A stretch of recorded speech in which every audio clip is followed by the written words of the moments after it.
Senator Judge Estrada, Senator Judge Go, Senator Judge Ontiveros, Senator Judge Lacson, Senator Judge Lapid, Senator Judge Legarda, Senator Judge Marcoleta, Senator Judge Marcos, Senator Judge Padilla, Senator Judge Pangilinan, Senator Judge Soto III, Senator Judge Tulfo Erwin, Senator Judge Tulfo Rafi, Senator Judge Villanueva, Senator Judge Villar Camille, Senator Judge Villar Mark, Senator Judge Zubiri, the Senate President.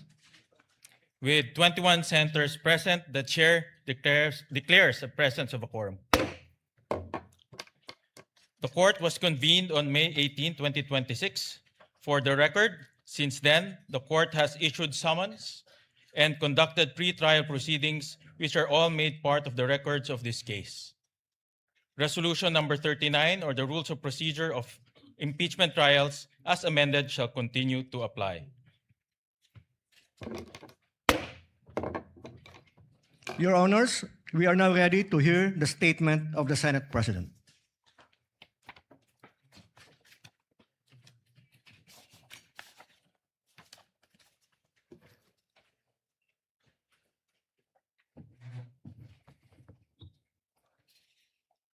Before we begin, with the court's kind indulgence, I wish to deliver a brief opening statement.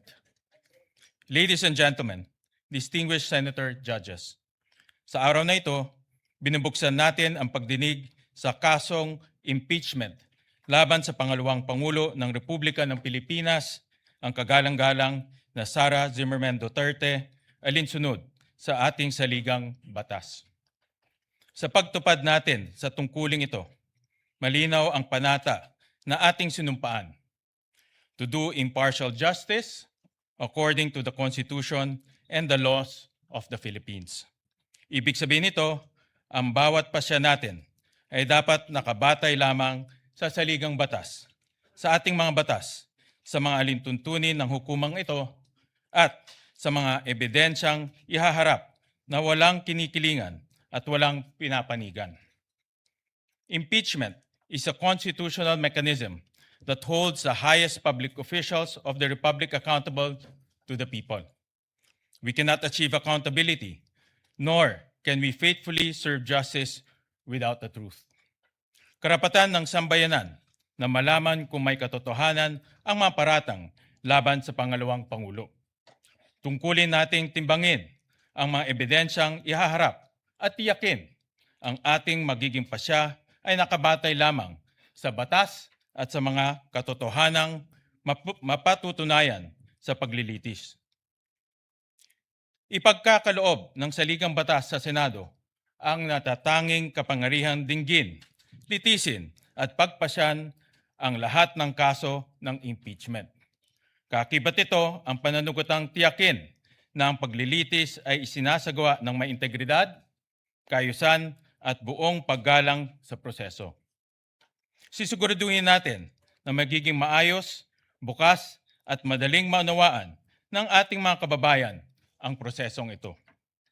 Pagkakaloban, ang magkabilang panig, ang prosekusyon at ang depensa ng sapat at makatarungang pagkakataon upang magharap ng ebidensya, magsuri at magtanong sa mga testigo at mailahad ng buo ang kani-kanilang mga argumento. Sa ganitong paraan, may hiharap sa taong bayan ang malinaw na batayan upang maunawaan ang mga isyong nakapaloob sa Articles of Impeachment. Sa kasabay ng paghahanap sa katotohanan, ang tungkulin natin tiyakin, iginagalang ang mga karapatan ng bawat panig, lalo na ang karapatan ng respondent vice president sa isang patas at makatarungan paglilitis.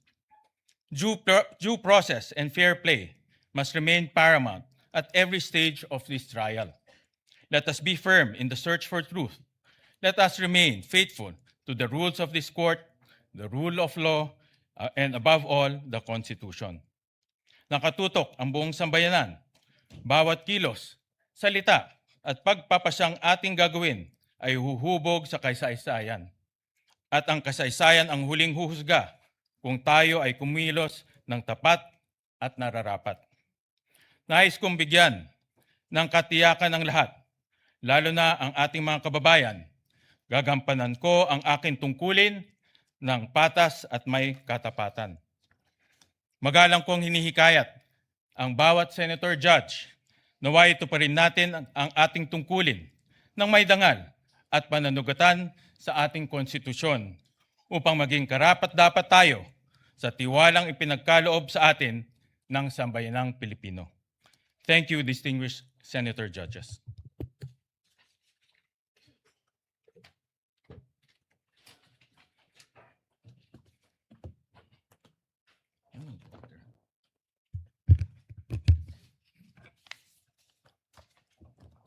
Pursuant to Rule 2, Paragraph 2 of the Rules of Procedure on Impeachment Trials, as amended, we now proceed to the election of the presiding officer of the Impeachment Court. Senator Judge Panfilo Lacson is recognized for the election. Point of order, Mr. Presiding Officer. Yes, we recognize the gentleman from Taguig. Thank you, Mr. President. Mr. President, Mr. Senate President and Presiding Officer, as the preamble of the Constitution said, imploring the aid of the Almighty God, and as you said yourself, that every stage of this impeachment, we have to make sure na patas, we have to make sure na may due process, we have to make sure that it is fair. It is very clear in the Constitution of the Philippines that the presiding officer is the Senate President. Section 3, Paragraph 6 of Article 11 of the 1987 Constitution, the Senate shall have the sole power to try and decide all cases of impeachment. When sitting for that purpose, the senator shall be on oath or affirmation. When the President of the Philippines is on trial, the Chief Justice of the Supreme Court shall preside, but shall not vote. No person shall be convicted without the concurrence of 2/3 of all the members of the Senate. I will go to that other 2/3 inquiry later on because this is another threshold issue, Mr. President. But to further the point of order, with the indulgence of Senator Lacson, so that we can discuss this intelligently. On the final question of whether impeachment,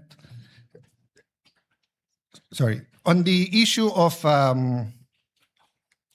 who shall preside, under the Constitution, it may seem that it does not say who should preside. But if you look at the records of the Constitutional Commission, number 40, 26 July 1986, the framers deliberately chose the phrase, sorry, Mr. President.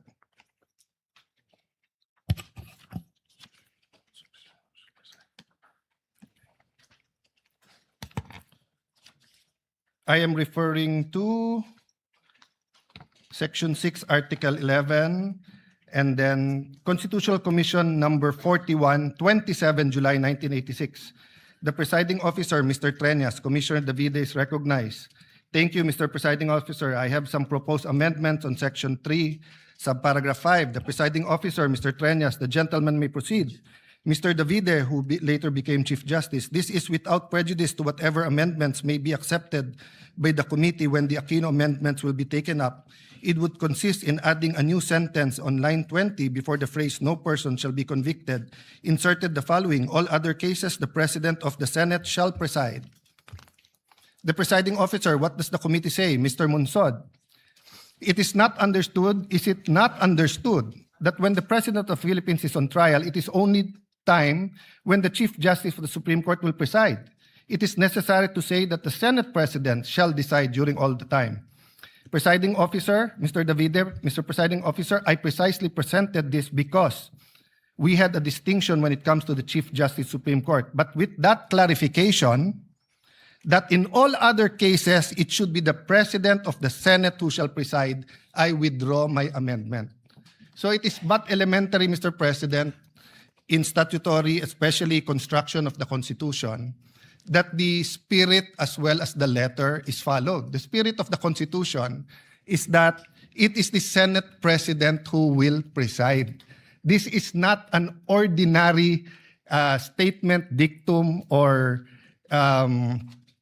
it was not a capricious statement in the discussion. Precisely because the Senate President is elected by the majority. As an example, when Senator Pimentel did not like the vote and did not vote with the majority, he offered to resign. So the point, Mr. President, is this. Number one, institutional integrity. We need to protect the legitimacy of these proceedings. Even with the substitute presiding officer acts fairly, a conviction or acquittal reached under constitutionally defective process would invite judicial challenge and cast doubt on the validity of the entire trial. Do we want to go 30 weeks? If we follow the number of days submitted in the pre-trial, 62 and 30, and 3 days every week, so 30 weeks yon. Then after the 30 weeks, we'll end up in the Supreme Court kasi kune-question natin kung tama ba kung sinong nag-preside. Why is it important? Why can't any of the 24 preside? Remember, under our very rules, hindi ko nababasahin para mas umikli. In our very rules, the presiding officer can decide on the spot, or he can throw it to the body, or he can call a caucus or whatever you call it, to be able to decide. And we experienced that during the Corona trial. And that's one reason why everyone acclaimed the late Senate President Enrile, not only because of how he carried it himself, but how the consensus and how he carried it with the minority. Secondly, jurisdiction and regularity. The Senate's jurisdiction over an impeachment trial is constitutional. The exercise of jurisdiction must conform to the Constitution. And the Senate's validity adopted impeachment rules. We cannot say we're following the Constitution, then we will not follow the Constitution. If the Constitution and its framers prescribe who shall preside, who are we to change the Constitution here today? We cannot enlarge or diminish the Constitution arrangement through internal rules or through ad hoc resolution. Lastly, due process. Kailangan malinaw po sa lahat ng partido, both to the prosecution and the defense, kung ano yung korte, kung ano ang two-thirds, kung ano ang charges, kung sino magpre-preside. So kung now during the first day we're going to change who's going to preside, and it's against the Constitution, what more changes are we going to do in the next few days? Ano ang limit ng pwede natin palitan sa Constitution at hindi? The authority must come from the Constitution or the governing law, not from the vote of a tribunal. A litigant is entitled to have the case heard by the decision maker, designation by law. The law cannot say that ang mag-hear kay Senator Marcoleta ay Sandigan Bayan, tapos sa Court of Appeals natin siya dadalhin. Hindi pwedeng sabihin sa RTC dapat i-hearing si Juan de la Cruz, tapos sa Sandigan Bayan natin dadalhin. Hindi pwedeng sabihin tatlo sila sa CA, pero in this case, nagbotohan kami, isa lang kaming mag-hearing. Proceedings before a judge or hearing officer who lacks the legal authority are invalid regardless of fairness of the proceedings. A judgment rendered by court without jurisdiction is null and void and may be attacked anytime. It creates no right and produces no effect.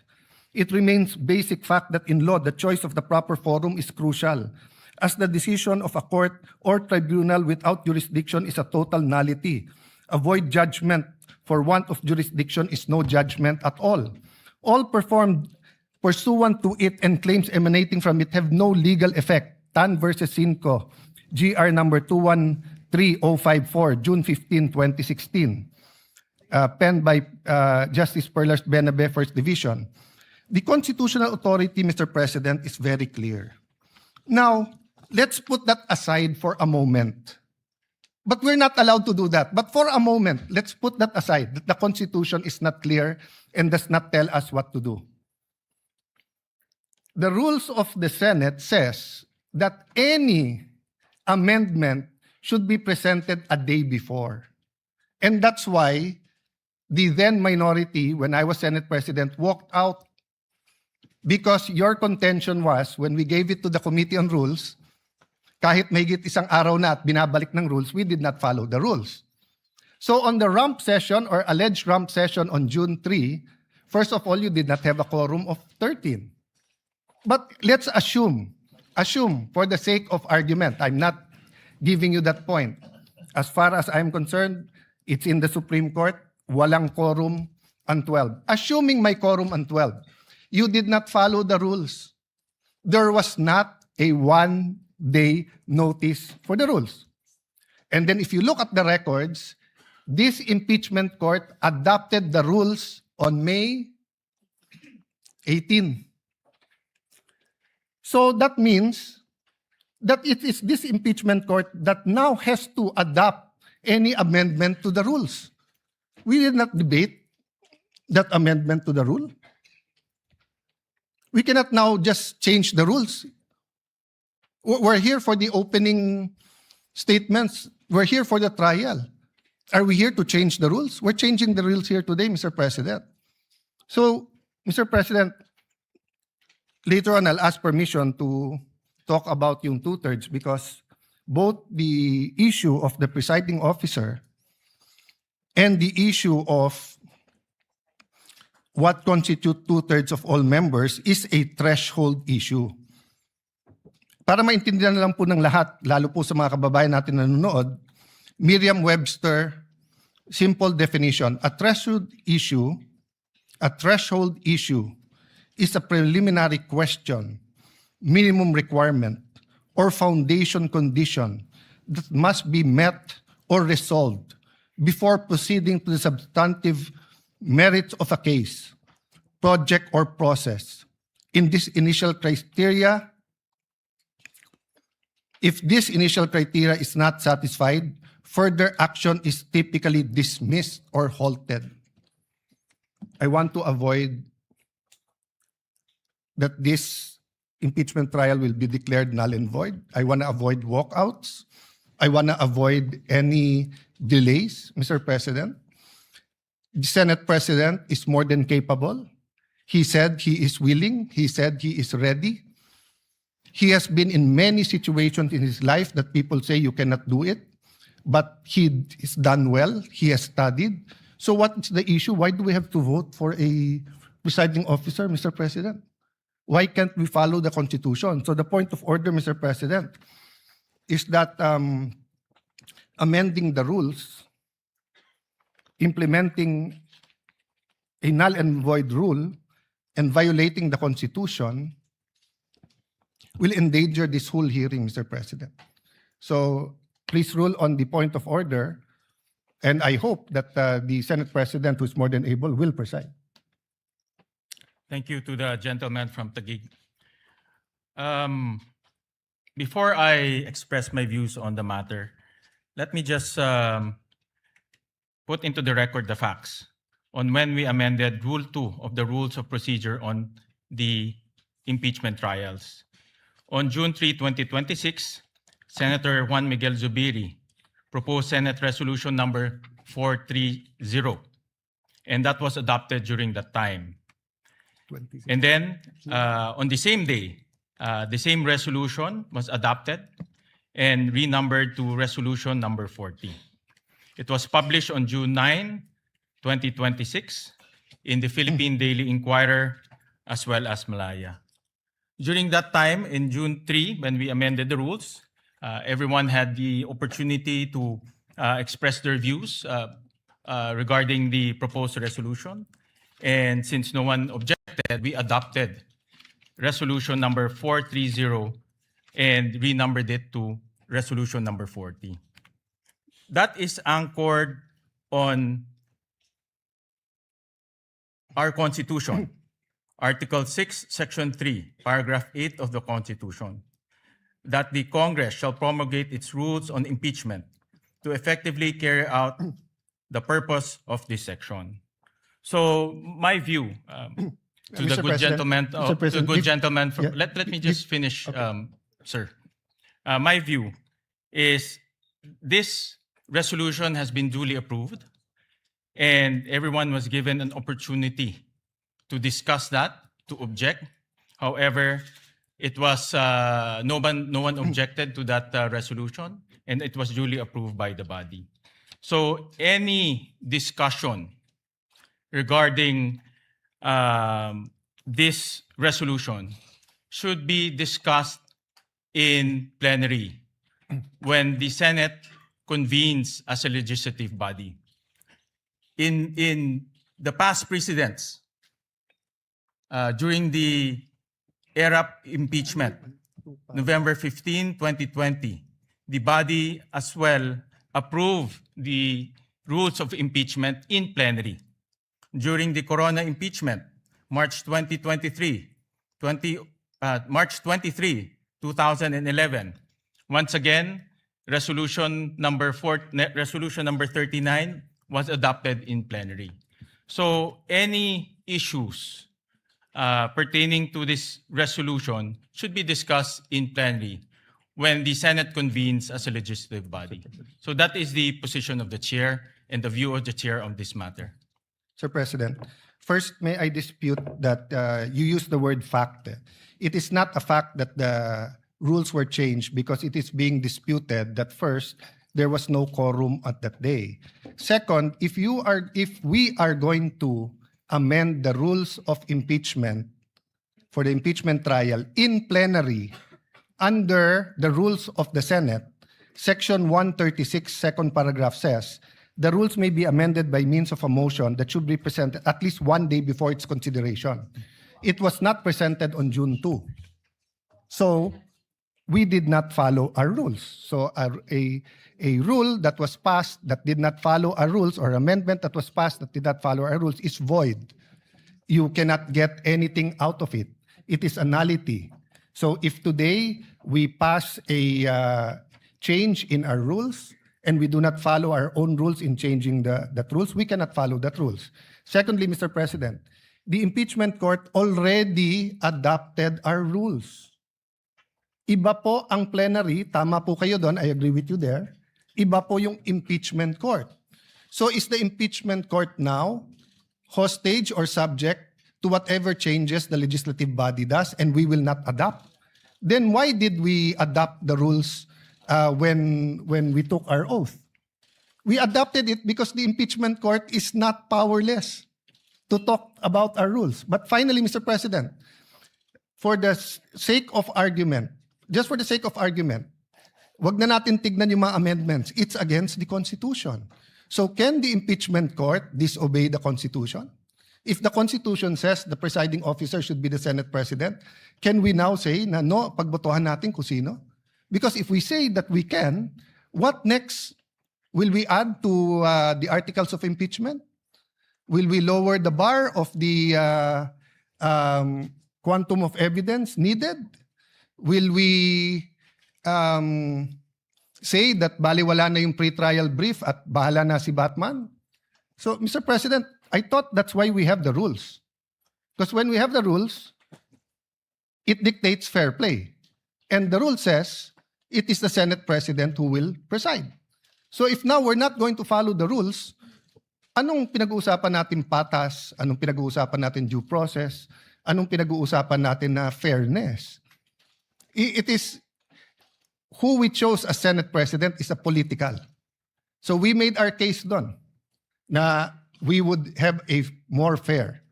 You made your case, you got the majority. Now you got the majority, we will give you all the support, Mr. President. But we have to follow the Constitution. We cannot have a trial where we do not follow the Constitution, Mr. President. I think pinaka-basic po yun. Saan sa Constitution po nakalagay, Mr. President, that ang nakalagay dito po, only in case the President. Let me give you a hypothetical. God forbid, God forbid. God forbid may mangyari sa Pangulong Marcos. Maging Pangulo ngayon po, si Sara Duterte. My view is tuloy yung impeachment. Pero, ang magpre-preside na yung Chief Justice. O pwede ba tayo magbotohan na wag yung Chief Justice ang wag yung Chief Justice ang mag-preside? So how is it possible that today, we're starting out on the wrong foot by arguing who will preside when the Constitution already settled it, Mr. President? So I appeal to my colleagues. There are a lot of accommodations, there are a lot of things, may bigayan talaga dito. May botohan, may caucus, may in-camera discussions. Pero pagdating kung sino magpre-preside na malinaw sa Constitution, Huwag na natin pag-awayan yon. The prosecution is here. I think they're ready. The defense is here. I think they're ready. Let's give the Filipino people, a fair trial.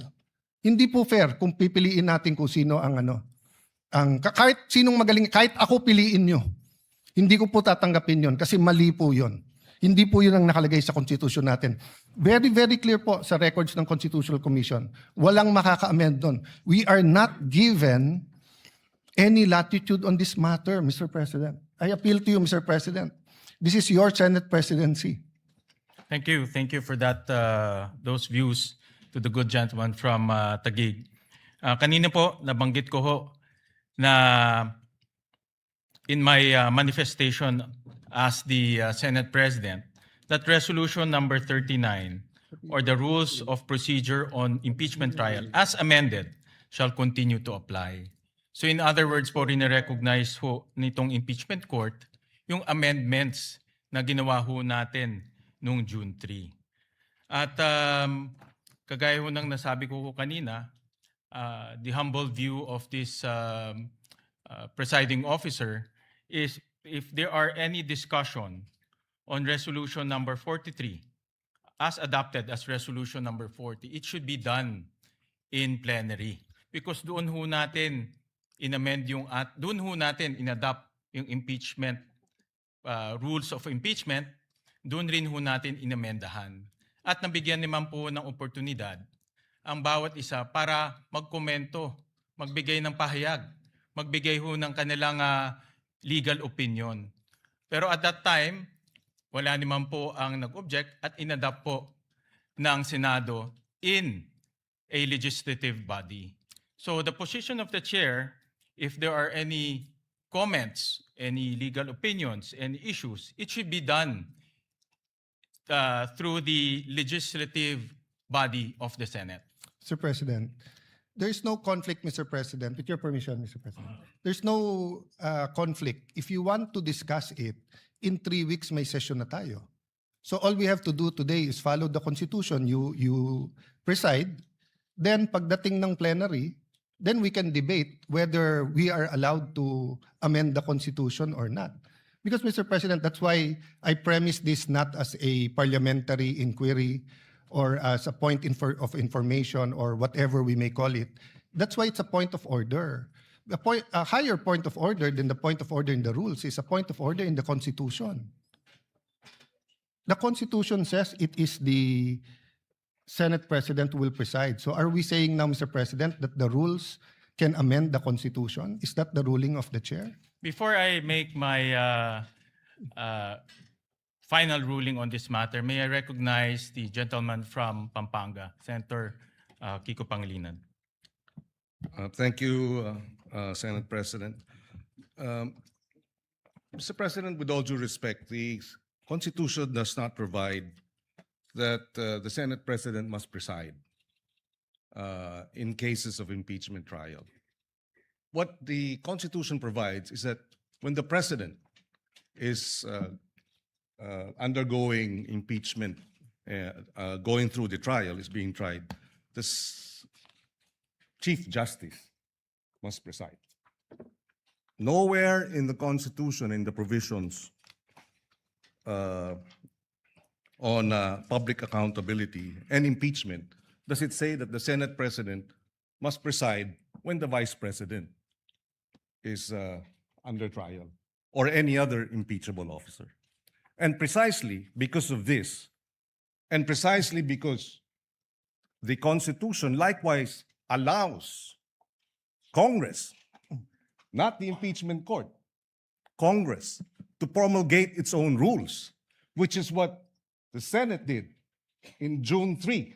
We proposed amendments to the rules under our rulemaking power, which, by the way, was subsequently ratified when we convened in a special session on June 17.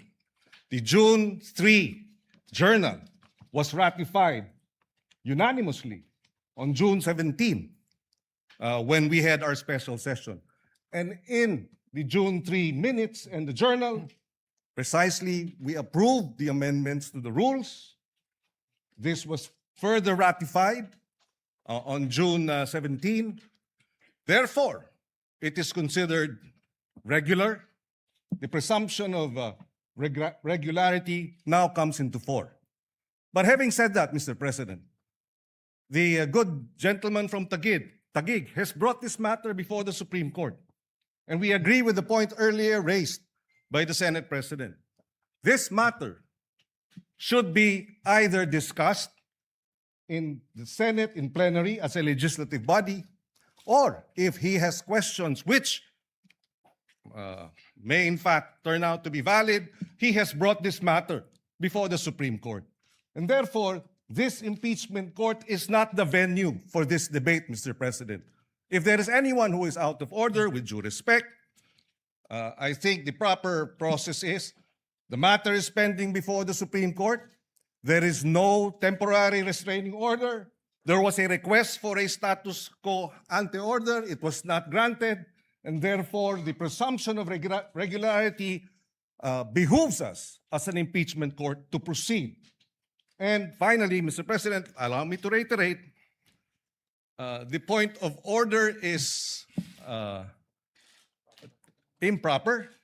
In fact, the debate on this matter here in the impeachment court is out of order, Mr. President. Sir For the record. President, So, Sir President, so before you decide, Mr. President, the chair has already Sir ruled. President, before you rule, That the chair has Senator already Pia wants ruled. to ask for the floor. Just 2 And minutes. may I respond to May I- Senator I'll Pangilinan? allow the gentleman from Taguig to rebut for 2 minutes, and then we will make the final ruling. Before I rebut, I'm from Ateneo Law School. And what they taught us there is that you look at the records of the Constitutional Commission and then pag klaro, klaro. But let's call someone from UP Law to see whether they were taught the same thing. Senator Pia, may I ask that Senator Pia be We recognized recognize the before I get my gentlelady 2 from minutes? Taguig, Senator Pia Cayetano. Thank you, Mr. President. It's not an Ateneo UP issue, but always happy to stand before our colleagues and share our experience in the UP College of Law. I was prepared to address this to all our members of the bar in the Senate, but since it is Senator Kiko, my schoolmate, my teammate actually in the UP volleyball varsity team who stood up, I'll also specifically address it to Senator Kiko. So dear Senator Kiko and our colleagues in the majority, knowing that you have members in the majority that are lawyers, and for those who are not lawyers, you definitely have consultants who are lawyers. Wala naman siguro ni isang senador dito na walang consultant na abogado. Kahit ako abogado, ang dami ko hong staff na abogado din. Why? Because these are legal issues. We need to talk to the experts. Kung pag-uusapan natin ang mental health, physical health ng Vice President, then of course we will not listen to lawyers. We will listen to doctors, di ba? So this is a legal issue. Let's hear what the lawyers have to say. But let me just quote, because I know the Senate President doesn't have time to call on all the lawyers. So if you ask your lawyers in your staff, I'm sure nag-abala sila to look at the constitutional records, to look at the journal. I'm sure. And if they did not, please take your cell phone now and text your staff. What does the constitutional journal, the records of the debate show? Sinabi na po ni Senator Alan Cayetano, you can question him, you can doubt him, ask your staff. May I ask you, dear colleagues, let's do our job well. The same way when you stand up and you tell me to do my job well and you disagree, I disagree with your point of view, I will listen intently to your point of view. And I'm looking at each one of you because this is our solemn duty. What does the Constitution say? Nakalagay doon, the Chief Justice, pag the President. Silent nga po sa iba. So sabi ng iba, at yan ang sinasabi ng Senate President natin na mukhang pwedeng iba. So we looked at what the constitutional framers said. What did they say? Nagdebate na po sila, colleagues. Nagdidebate tayo dito. Pag sinabi ng sponsor, ito na yung paliwanag, yung nag-i-interpolate at nagbibigay ng amendment, sinasabi niya, okay, yung pala paliwanag mo, okay na ako. No need to amend. Yun at yun din ang sinabi. Let's place ourselves in that position. Because that happens to us every day. Every day, somebody stands up and says, ano ibig sabihin nito? And the sponsor will explain. Pag hindi maliwanag, sasabihin nung nag-i-interpolate or nag-a-amend, ay papa-amend ko kasi hindi maliwanag or I want to improve it. Pero kung nagkaintindihan naman, okay na. Eh yun nga yung binasa, tanungin nyo naman po yung staff nyo. Or let's pause, let's all get a copy. Let's show it. Because this is the foundation of this trial na tama yung nakaupong presiding officer. So that's my first point. Mag-abala naman tayo. Read it yourself, ask your staff to print a copy. In fact, on that note, may I ask Senator Allen's staff to print a copy and give it to all our colleagues. Mabilis lang yan, hindi na yan mapapatagalan. Show it. We can take judicial notice naman po siguro of it. Siguro naman, alam na natin ang ibig sabihin ng judicial notice.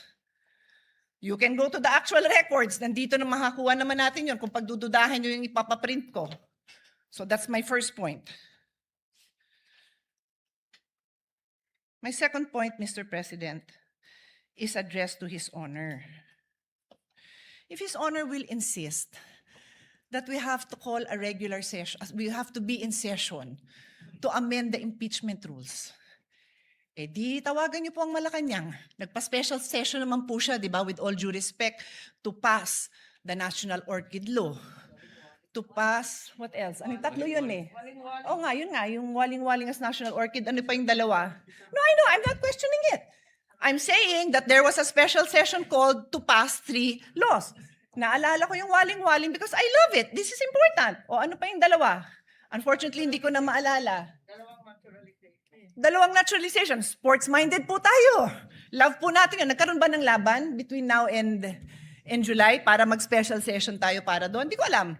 But in any case, ito importante ito, di ba? E di kung pa-i-insist nyo na yung impeachment amendment na yan kailangan gawin ng special session, eh, papatawag tayo ng special session. Mukha namang very supportive naman ang Malacanang sa majority. Di ho ba? Pero I take the position that we are in impeachment court. We are already in impeachment court. Therefore, the amendments must happen here. Medyo common sense din naman po yan. I rest my case. Yun lang po. But as soon as the copies come, I will give it to you. Colleagues, look at it. Huwag tayong majority-minority botohan. Ayusin natin yung pagboboto natin dahil pinapanood tayo, pinapaniwalaan tayo, at umaasa sa atin ang taong bayan. Maraming salamat po. Once again, it is, again, before the chair rules, let me acknowledge a former Senate President, Senator Tito Soto. Thank you, Mr. President.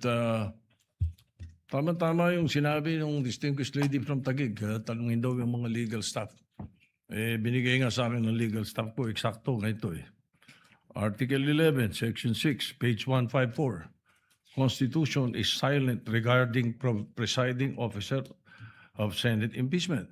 However, the Constitution expressly provides that the Chief Justice will preside if President is on trial.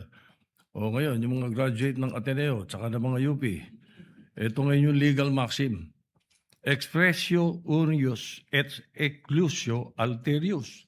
In other words, the express mention of one thing is the exclusion of another. Palagay ko, naintindihan nyo lahat ganyan. Itong akin, sa publiko yung sa akin. Ang sinasabi ng publiko ngayon, nanonood sa atin, dapat you should not resort in too much technicalities kasi ang public interest ang iniisip nila rito. They want to expedite the proceedings. They want the trial, not rules. They're interested in the trial, not rules. In the interest of justice, sabi nga nila, sometimes rules are not sacrosanct. But itong nangyayari ngayon dito, ang publiko ang importante rito. Where does the Constitution emanate from? From the public. From the people of the Republic. So, desisyonan nyo na to, Mr. President, para matapos na. Sir President, can I have my 2 minutes? Sir President. Once again, let me reiterate the position of the chair my humble position is that this matter should be discussed during plenary when the Senate is convened as a legislative body. And may I ask the gentleman from Taguig if he is objecting to this position? I'm objecting that position and will call for a vote. May I explain? I think under the rules, I can explain why I'm asking We'll for call a vote. for a vote first. And Mr. then President, we'll we can explain, allow. Mr. President, under the rules, I can explain why I'm calling for a vote first so that I can convince them to vote for me. No, under the rules, When you object, there's an Mr. Pre- objection. The vote will proceed without any explanation. President, and after under that, the we will rules- allow the gentleman from Taguig to explain his vote. Mr. President, So we call for Mr. President, a division of the President. House.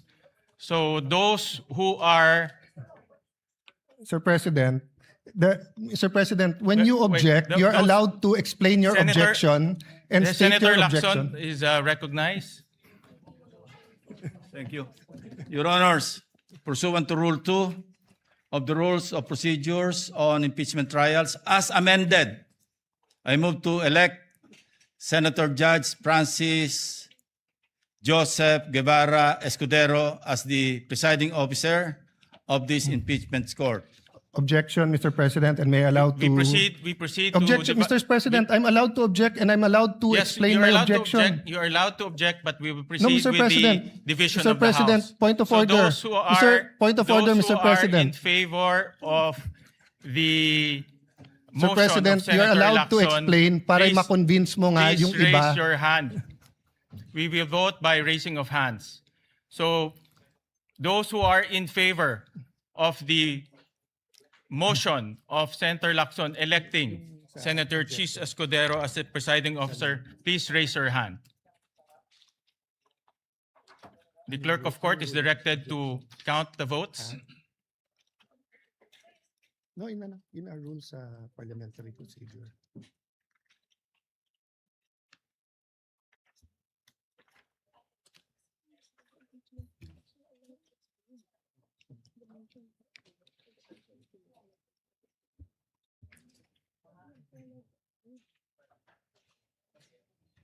How many?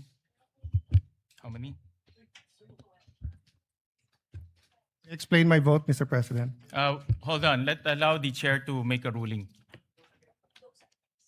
Those who are against to the motion of Senator Lacson electing Senator Chis Escudero as the presiding officer, please raise your hand.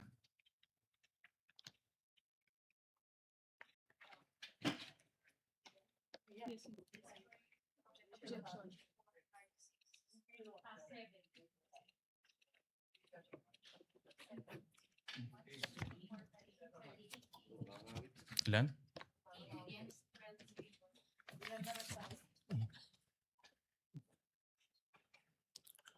The official count is 12 in favor, 8 against.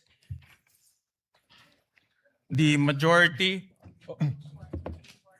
those who are in favor, has it.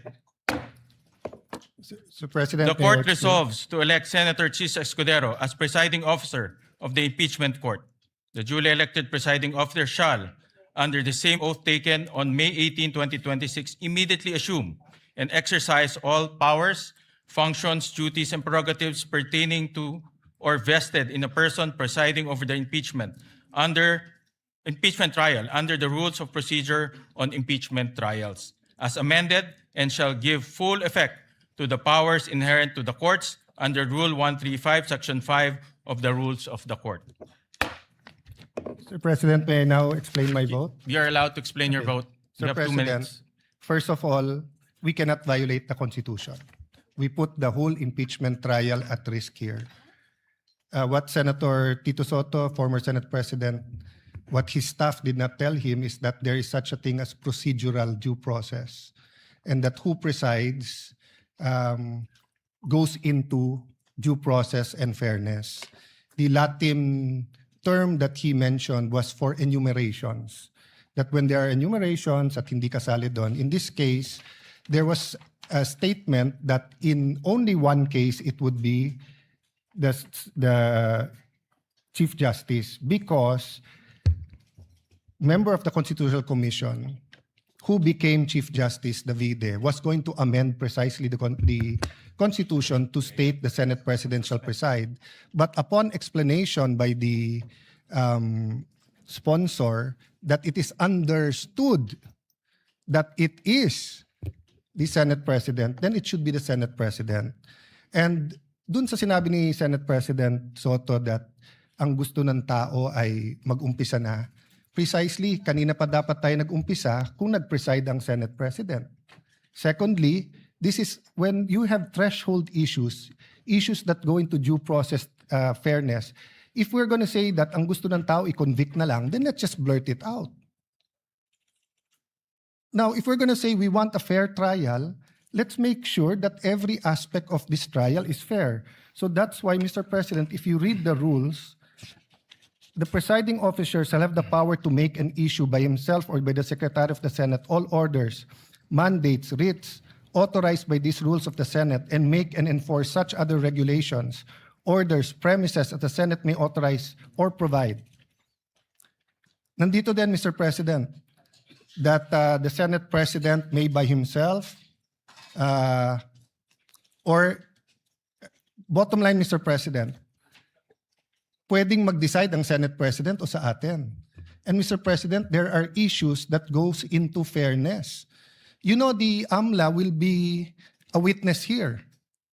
And I have information that the 20 years AMLA records of Senator Escudero and his credit cards and bank accounts were all opened up in the office of the Senate President, where members of the Blue Ribbon Committee was here. Then we're going to ask him to preside. So there's a problem with this. Is my explanation. This is my explanation. To the gentleman This is from Taguig. factual, and this is my explanation. So I will stop there. With all due respect, your statement's already out of order. It has nothing to do with the topic on hand. No, Mr. And President. the presiding officer will strike off It has all to do with this. will strike off It has all to do. the I do not, statements Mr. President, pertaining to Senator Mr. Escudero. President, kaibigan ko si I Senator direct the Escudero. stenographers to I strike don't off doubt these statements. him. He is the victim here. I'm not doubting him. I'm not doubting he will be fair.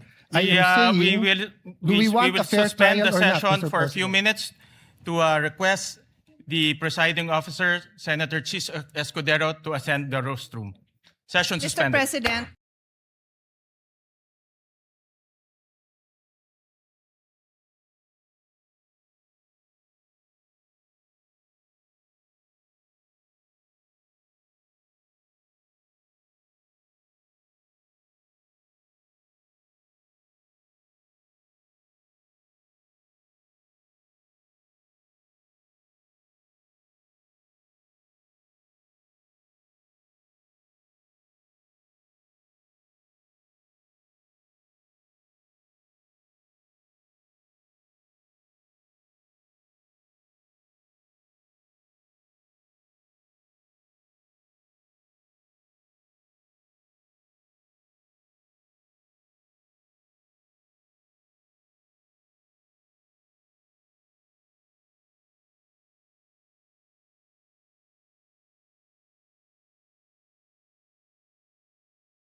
Mr. President, What is the pleasure of Senator Judge Cayetano? Mr. President, I'm explaining my vote. The lady has 2 minutes. Thank you. Dear colleagues, my explanation includes a reminder to all of you na kung di nyo kasundo si Alan, malamang kasundo nyo ako. So, if sarado ang pag-iisip nyo na si Alan nagpaliwanag, ako naman ang magpapaliwanag. Pagbigyan nyo naman ako. But what I'm saying is not new from what Senator Alan Cayetano expressed. And I have here copies of the constitutional verbatim debate on this provision. And as Senator Alan read, sinabi ni Mr. Monsod, is it not understood that when the President of the Philippines is on trial, it is the only time when the Chief Justice of the Supreme Court will preside? Is it necessary to say that the Senate President will preside during all other times? Ulitin ko yung tanong, kasi yun ang tanong natin today. Is it necessary to say in the Constitution that the Senate President will preside during all other times? Ang sagot ni Mr. Davide, Mr. Presiding Officer, I precisely presented that because we have a distinction when it comes to the Chief Justice of the Supreme Court. But with that clarification, that in all other cases, it would be the President of the Senate who will preside, I withdraw the amendment. Kaya clear sa Constitution that in all other cases, the President of the Senate will decide. Wala, hindi ho applicable dito yung excluso unos.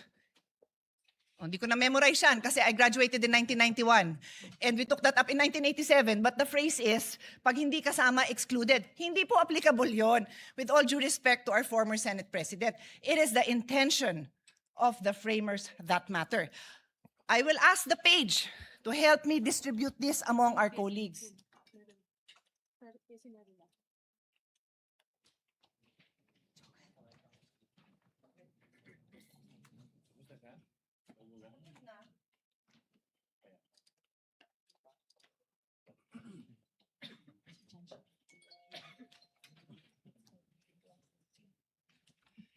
I have also asked our staff to actually copy. I am environmentally friendly, so ayoko sana ng papel. Pero alam ko na hindi po lahat sa atin gumagamit ng digital, electronic gadgets, kaya pinapil ko na lang. Pero kailangan ko pakita sa inyo yung mismong nasa journal, yan din yon. Yan din yon, my dear colleagues. Yun lang hiling ko sa inyo, intindihan naman natin yung nandito. Bumoto na. Pero intindihan naman natin kasi this is just the first day. We cannot disregard the Constitution. And I continue, Mr. President.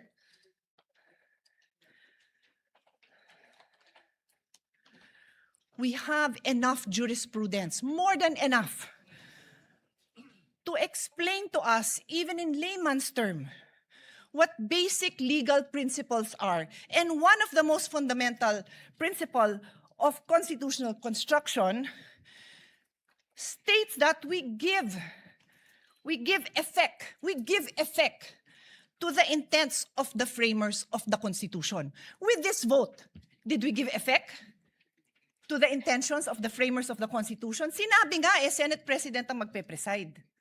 Hindi na siguro napakalaking bagay yon dahil kahit sinong ipalit nyo, maayos naman ang mga kasama natin sa colleagues. Sa colleagues natin, maayos naman. Di ho yun ang point. The point is, what are we required to follow? That's why may Constitution. And I will now state, for the record, a few cases that point out that this is what we are supposed to do. Give effect to the Constitution. Lambino versus Commission on Election in GR number 174153, the Supreme Court looked explicitly to the Constitutional Commission deliberation to determine the nature of people's initiative. Because the text was debated, the court used the framers' explicit intention. I repeat, the court used the framers' explicit intention revealed in the plenary debates to prevent deceptive or misleading petition processes and establish a stringent full text requirement. So anong ginawa sa kaso? Tiningnan ang intent ng framers of the Constitution. Another case, Calderon versus Carale, GR number 9163. God bless his soul. Si Dean Carale was my dean. and Senator Imis as well. Senator Kikos as well. He was with my father in the University of Michigan. So pagbigyan niyo na ako a moment of remembering him. In GR number 91636, the court resolved a dispute regarding the president's power to make appointments without confirmation by the commission appointment. The court examined the historical and textual context of Article 7, Section 16 of the 1987 Constitution, noting that the clear and express intent of its framers was to exclude presidential appointments from confirmation except for those expressly mentioned. So, balik ko sa kasong to. What was the clear intention? That the Senate President presides. That is the clear intention. Dear colleagues, umpisa pa lang. I beg all of you, makinig naman tayo. Masumunod naman tayo kung ano yung sinasabing trabaho natin. The Constitution, the intention of the framers, and then the clear construct. O, another case. Gold Creek Mining Corporation versus Rodriguez. This is a very old case. So yung mga binanggit sa inyo, bago-bago pa yun dahil si Dean Carale, buhay pa naman as of the pandemic. So 2000 plus. Ito, 66 Philippines, 259. So for lawyers and law students, pag sinabing Philippines, pag yan yung ni-record, alam mo ng 50s, 1940s, something like that. Justice Jose Abad Santos articulated the definitive rule. The fundamental principle of construction is to give effect to the intent of the framers of the organic law and of the people adopting it. Dear colleagues, I can stand here and read more cases to all of us. We have law students. We have freshmen law students, we have fresh graduate, we have bar reviewees listening to us. Tapos tayo pa lang, hindi natin mabigyan pahalaga ang very clear legal principles. Pati yung prosecution and defense nakikinig. Sana po, wag niyong abalahin yung oras namin. Bigyan niyo naman kami ng maliwanag na mga arguments ninyo because we are willing to listen. Pero colleagues, patunayan naman natin that we are willing to listen. Hindi yung pagpasok natin, nag-prejudge na tayo. Kasi sad to say, mukhang ganon. I tell you, there will be times I probably will not vote with the minority because I believe tama yung sinasabi ng majority. Sana po, yun ang pakita natin sa taong bayan. So, hindi ko na abalahin yung time dahil kakaupo pa lang ng bagong presiding officer, pero ang dami pang kaso that says, look at the intent of the framers of the Constitution. And today, we disregarded the intent of the framers of the Constitution. Magandang hapon po, gaya ng pag-uumpisa ng hearing na ito. We know the remarks of Senator P in connection with their explanation of vote. What is the pleasure of Senator Judge Soto? I'd like to explain my vote also, Mr. The President. gentleman may proceed and he has 2 minutes. I have Kindly be one line. mindful of the timer. I have one line to say. That's the reason I voted in favor. Because the minutes of the Constitutional Commission are merely research source. What is the pleasure of the Honorable Padilla?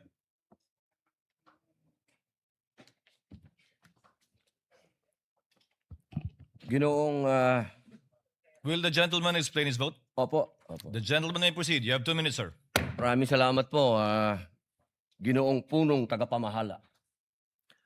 Mga mahal kong kasama, sa loob po ng 4 na taon na ako po ay ibinoto ng ating mga kababayan at nagsilbing senador, ako po ay naging tagapangulo ng komite ng Constitutional Amendments. At tuwing meron pong pagdinig, ang lagi po naming pinapatawag ay yung mga sumulat ng konstitusyon. Bilang sila po ang nakakaalam kung ano ang puso, ang diwa ng konstitusyon. Malinaw po na kung meron tayong pakikinggan, ay yung creator. Hindi po ba? Tayo naman po lahat ay naniniwala sa Panginoong Diyos, kaya tayo po ay naniniwala sa salitang creator, tagapaglikha. At ang lumikha po ng konstitusyon ay itong mga taong nabanggit sa ipinamahagi ng ating mahal na Senadora Cayetano. Malinaw po dito. Nasabi na po sa English ito. Mainam po ay sabihin po natin sa Tagalog upang mas maintindihan po ng ating mga kababayan. Humingi po ako ng tulong sa Google kasi legal terms po ito. Hindi naman po ako nagtapos sa UP, hindi rin po ako nagtapos sa Ateneo, nagtapos po ako ng criminology at UP rin sa University of Prison. Ang sabi po dito, sa Tagalog po Ginoong Presiding Officer, eksakto ko itong hinihain dahil nagkaroon tayo ng pagkakaiba pagdating sa punong maestrado ng Korte Suprema. Ngunit sa paglilinaw na iyon, na sa lahat ng ibang mga kaso ay ang Pangulo ng Senado ang mamumuno. Kaya binabawi ko ang nasabing susug.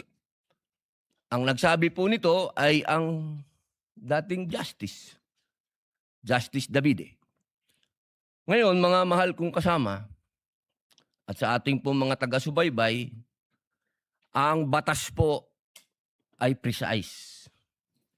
Hindi po ito pwedeng iba-ibahin o baluktutin. Kung ano ang sinabi lalo ng saligang batas, ay sana po ay panghawakan natin. Ngayon, sa loob po ng 4 na taong ko dito, lagi pong sinasabi yung tradisyon. Minsan, yung rules na yan, nawawala yan eh. Ilang beses na ho ako naguluhan dito dahil, teka, sundin natin yung tradisyon kaysa yung rules. 2 beses na po nagkaroon ng impeachment. Yung unang impeachment, ang nag-preside ay yung Chief Justice, yung kay Pangulong Estrada. Yung sumunod po, nandito na po ako nun.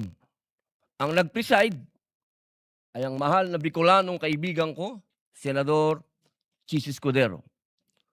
Yun po kasi yung nasasabi sa saligang batas at tradisyon. Yun na po yung nangyari. Ngayon, gusto ko pong tanungin yung mga kasama ko sa majority. Personal na tanong po ito. Nung hinihikayat po akong sumama sa majority, isa lang ang sinabi ko. Kung si Senator Chis Escudero, ang kababayan kong Bicolano, ang gagawin yung Senate President, lilipat ako sa inyo. Ang hindi ko maintindihan, bakit ngayon pinipilit natin na ang ating presiding officer si Chis Escudero. Ba't hindi natin siya ginawang Senate President nun? Yun lang po ang tanong ko. Maraming salamat. The remarks of the gentleman is noted. Senator Marcos, what is your pleasure, ma'am? The lady may do so. You have 2 minutes, ma'am. Kindly be mindful of the clock. Yes, thank you very much. Ang sabi sa atin ng bata tayo, kapag mali ang umpisa, mali na ang lahat na susunod. Ayoko naman magkamali sa umpisa pa lamang na napakahalagang paglilitis na ito. Unang-una, paulit-ulit na nating sinaad na ang ating saligang batas ay hindi maaring baluktutin. At napakaklaro nito. At ang sinasabi ng ating Constitution of 1987, Article 11, Section 3, Number 6, all other impeachable officers ang sinasabi, carving out therefore the exception that proves that rule, that the Chief Justice is the single exemption, and otherwise the presiding officer should be the Senate President. It is the exception that proves the rule. Palibasa na uso ang Latin, may kabaliktaran din sa kinote ni Senator Soto, expressio unius est exclusio alterius. Palibhasa, hindi naman in-exempt, Ibig sabihin na laging dapat ang Senate President ang presiding officer.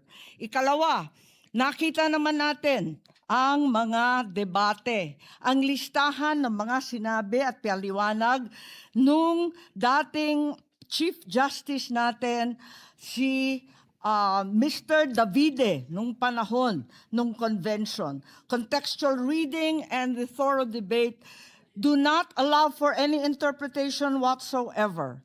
And we should abide by that. Ikatlo, yung kaduda-dudang quorum nung June 3 na pinapaliwanag ng aming minority leader na hanggang ngayon nakatenga pa rin. Kung tutuusin, nung sinasabing na amyenda, yung Supreme Court petition ay pending pa. Kaya hindi karapat-dapat na yon ang sundan. Ikalima, it's not the impeachment court but the Senate that amended the rules. Kaya para sa akin, napakaraming dahilan. Huwag sana nating sayangin itong napakahalagang responsibilidad natin at huwag mag-umpisa sa mali itong paglilitis. Maraming salamat. Thank you, Senator Marcos. Duly noted and entered into the records. The pleasure of Senator Legarda. Senator Judge Legarda, rather.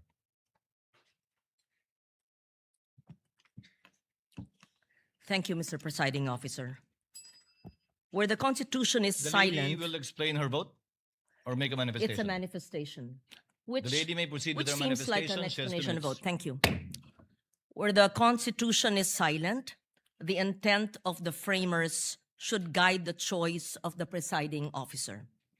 Any departure from the traditional arrangement must be approached with caution, as it may place the validity and the legitimacy of the entire impeachment in doubt. Mr. Presiding Officer, I also respectfully place on record that there is a pending challenge before the Supreme Court involving the June 3rd Senate proceedings, including the authority of the body then that adopted Senate Resolution number 430. This manifestation is made to place on record that we are not yielding our position in the pending case and is without prejudice to the final determination of the Supreme Court. Thank you, Mr. Presiding Officer. Thank you, Senator Legarda. The presiding officer would like to make a statement.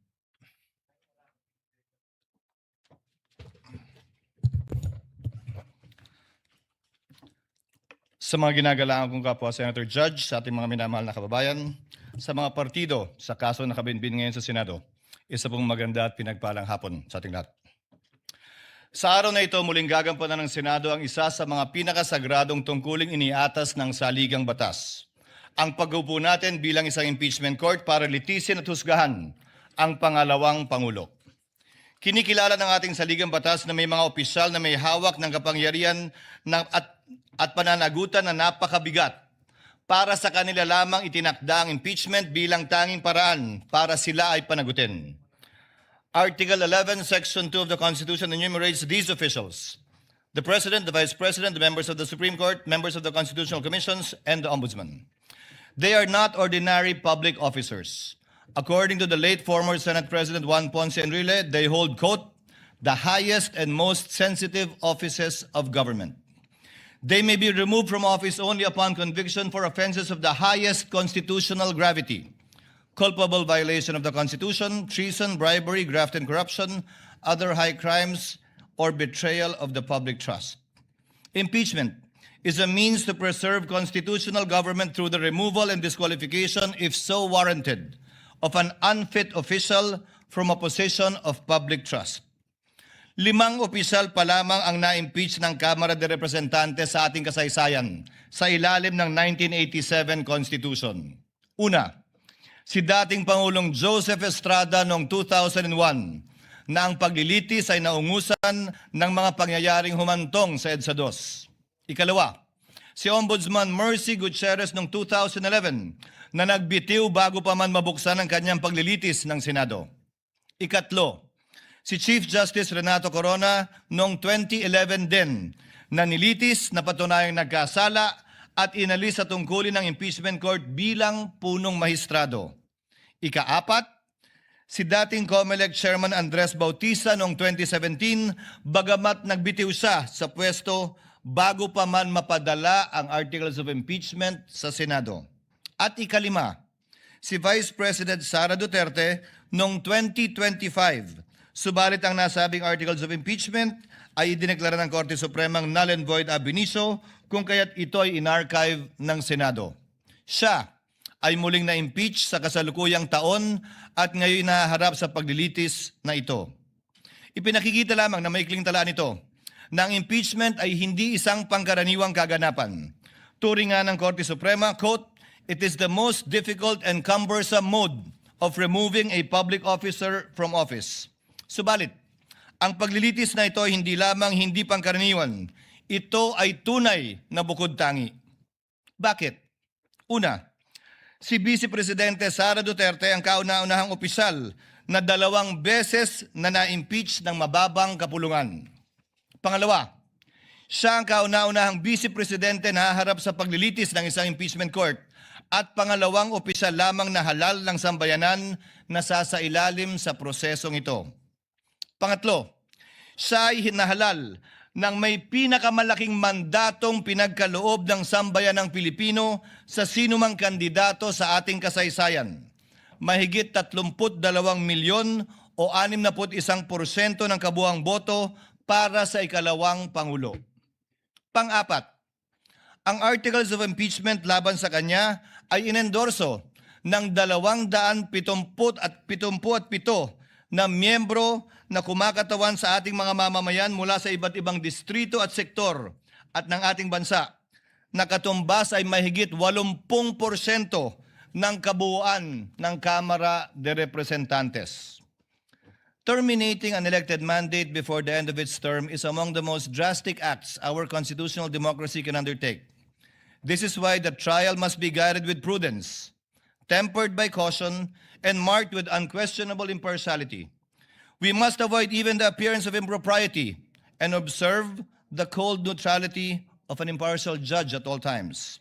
May I therefore caution my fellow senator judges, the prosecutors, the respondent, and their respective counsels and witnesses to refrain from making any comments and disclosures to the public pertaining to the merits of this trial as mandated by the impeachment rules itself.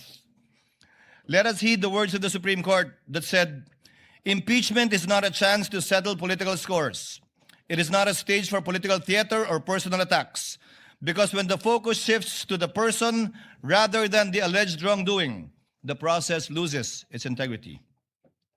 As presiding officer, I shall do my part to uphold the fairness and integrity of this process and shall see it through to its proper conclusion. At this point, I would like to thank my colleagues for their trust and confidence. I did not seek nor did I ask for this responsibility, but neither will I shirk from fulfilling this duty without fear or favor.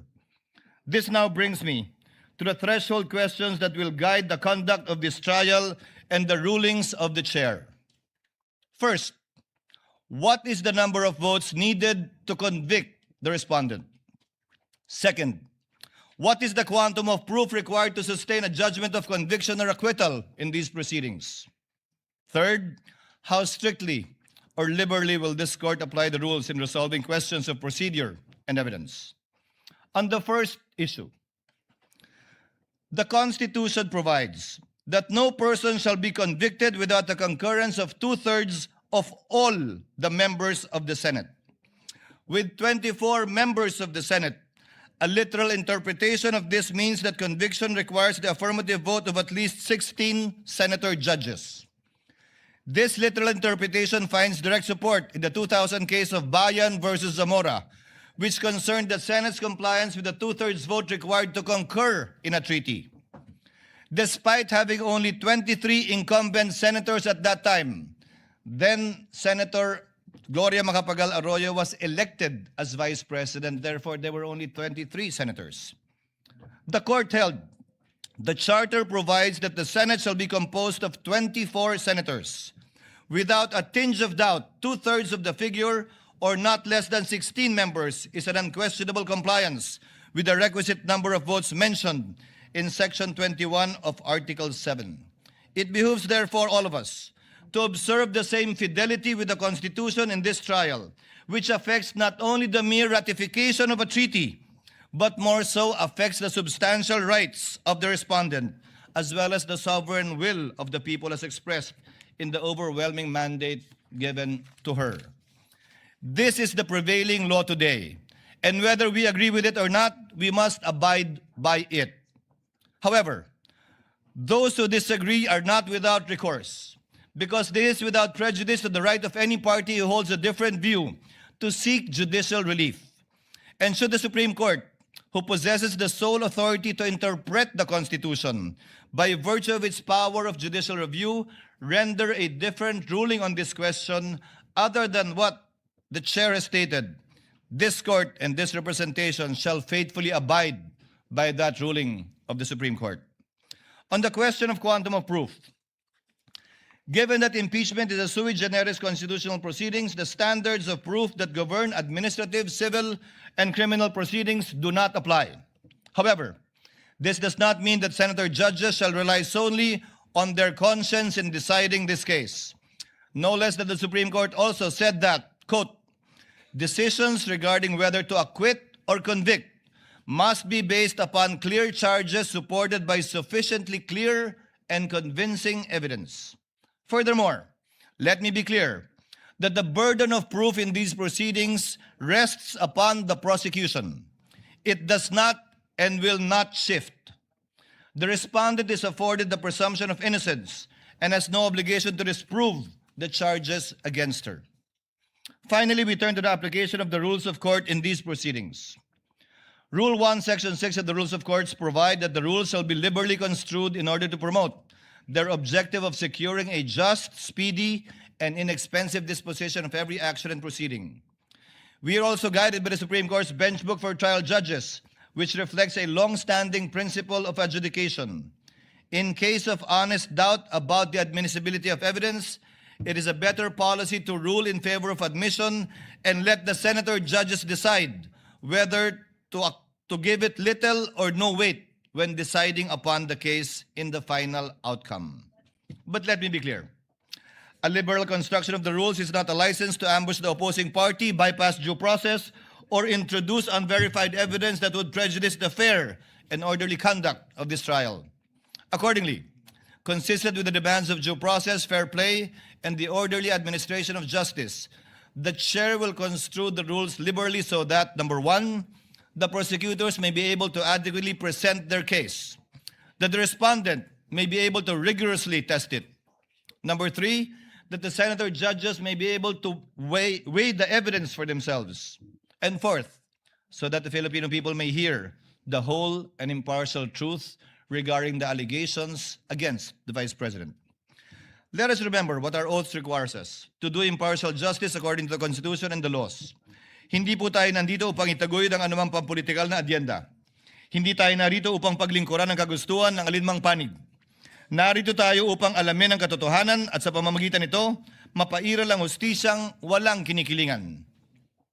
Ang tungkulin natin bilang mga hukom ay hindi maaaring talikuran.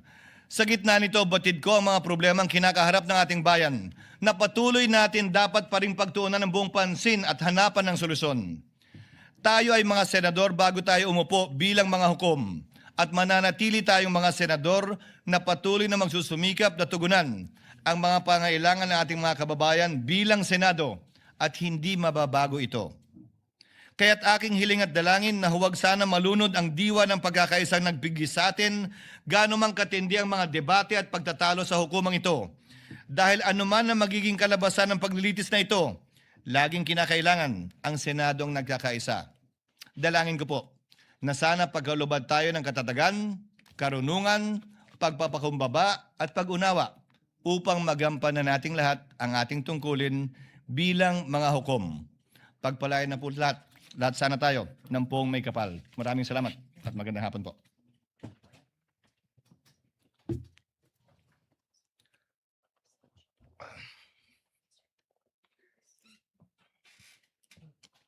Sir Presiding Officer. Before we continue, Chair would like to make of record that Senator Joel Villanueva will insert his explanation of vote into the records. If there are no objections, Chair dispenses with the reading of the minutes of the Journal of the May 18 proceedings, 2026, and consider the same as approved. On the motion? There being no objection, Journal is hereby approved. Senator Cayetano?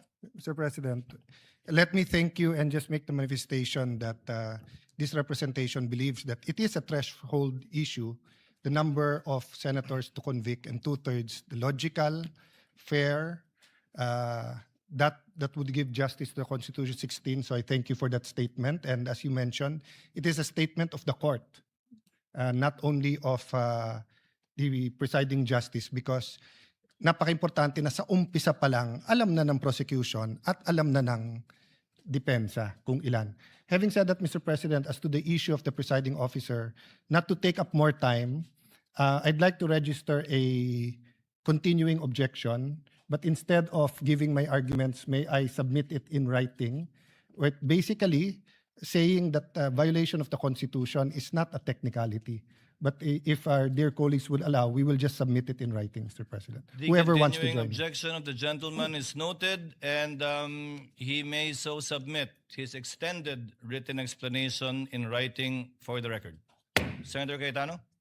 Thank you, Mr. President. Just a few administrative matters with your indulgence, dear colleagues. The lady may proceed. Thank you. I read that we have rules for our resource panel and also our prosecution and defense that no drinks and food allowed. May I respectfully request that they be allowed to have water. It's a basic human right naman siguro na makainom ng tubig. I read something. I'm just saying, I saw it in the rules. So I'm making clear because knowing them, they will follow our rules, and I think it's not right to not allow drinks. And then, there may be some who are pre-diabetic or diabetic and need to eat something. So, if they have to have crackers or whatever it is that they need to have, I think we should allow them to do that, Mr. President. Sama-sama ko na yung rules ko, ha. And then they should also be allowed to have a bathroom break. I don't want them to also, may ibang klaseng sakit naman yung hindi nakakapunta sa banyo, so may they automatically be allowed. I think they're responsible enough to, they're a whole team. There's like a dozen of them here. And then finally, sitting is the new smoking. May we also allow them without them having to ask for permission to stand up, stand in the back, and to stretch their legs, because it is not healthy to be sitting down for 2, 3, 4 hours, and I think our hearings will go on for a long time. So that's my humble submission for the health and wellness of our prosecution and defense panel. Thank you, Mr. President. Noted, and we will discuss the matter with the parties. Senator Pangilinan? Yes, Mr. President, if I may be likewise allowed to submit a written explanation of my vote, particularly on the matter of referring to the Constitutional Commission when the debates of the Constitutional Commission, Mr. President, where I believe there is a contrary opinion, which the Supreme Court, in fact, ruled in previous rulings, the Chavez case, Mr. President, for the records. Noted, the gentleman may do so. If there are no other matters, we now proceed to trial. The clerk of court will please call the case before this impeachment court. Case number 004-2026 in the matter of impeachment trial of Vice President Sara Zimmerman Duterte. Appearances for the prosecution.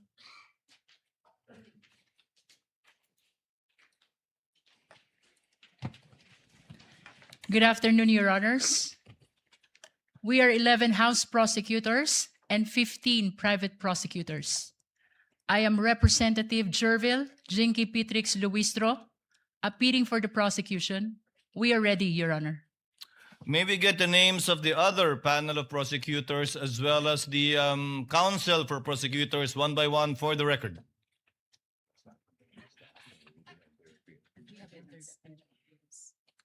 Good afternoon, if Your Honors, please. We have already submitted the names of the public and private prosecutors who have formally entered their appearance. Ako po si Representative Jose Manuel I. Diokno, magalang pong humaharap sa Senate Impeachment Court. Ready po. Noted. Good afternoon, Your Honors. I am Representative Laila De Lima from the Mamamayang Liberal or ML party list, respectfully appearing as public prosecutor. We're ready.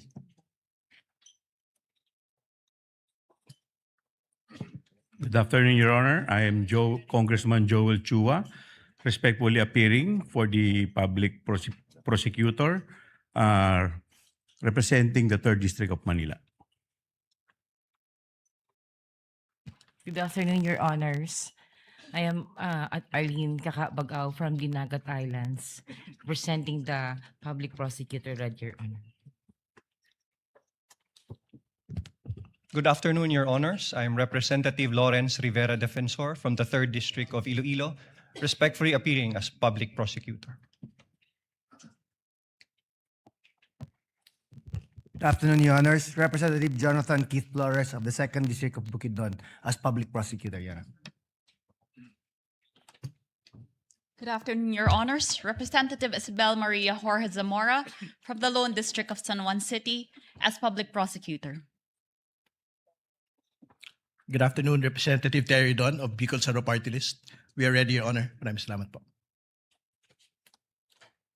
Good afternoon, Your Honors. Representative Ramon Rodrigo L. Gutierrez of One Ready Party List, respectfully entering appearance for the public prosecution. Good afternoon, Your Honors. Representative Lordan Swan of the 1st District of Cagayan de Oro City, respectfully appearing for the prosecution. For the record and for the information of our prosecutors, the term used in our rules for the public prosecutors, as you so mentioned, should be panel of prosecutors of the House of Representatives. And insofar as I've been hearing the term private prosecutors, the private lawyers will be referred to as counsel for the prosecutors. You may proceed. Good afternoon, Your Honors. I'm Attorney Lorna.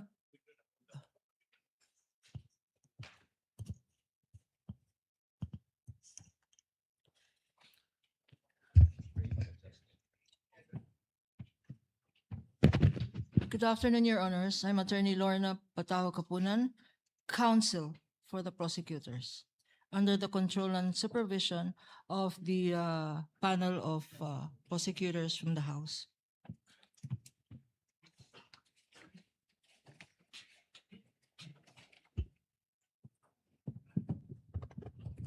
Magandang hapon. Ako po si Attorney Amando Virgil D. Ligutan ng Sapayan Lim Alvarez and Ligutan Law Offices or sa Legal Law from Cebu City. We are under the direct control and supervision of our honorable prosecutors from the House of Representatives. Ready, Your Honor.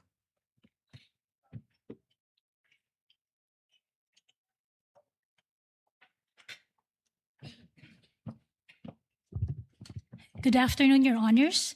I am May Sancho Divina Gracia of the Co and Divina Gracia Law Offices, and I am respectfully entering my appearance as counsel for the prosecutors.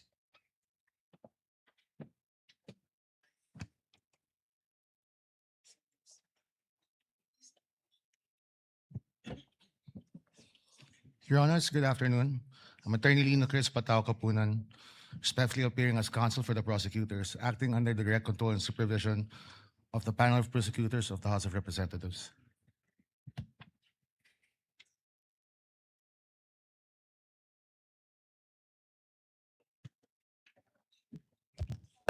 Good afternoon, Your Honors. Attorney Sonia Castillo, private prosecutor, under direct control and supervision of the public prosecutors. We are ready, Your Honor.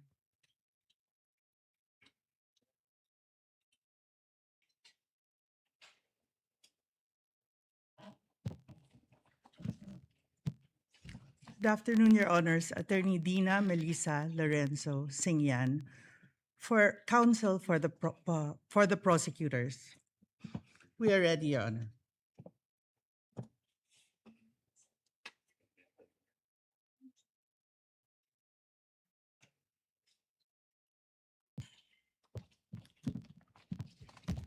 Good afternoon, Your Honors. I'm Attorney Marfor T. Fua, appearing as counsel for the panel of prosecutors. Good afternoon. We are ready, Your Honor.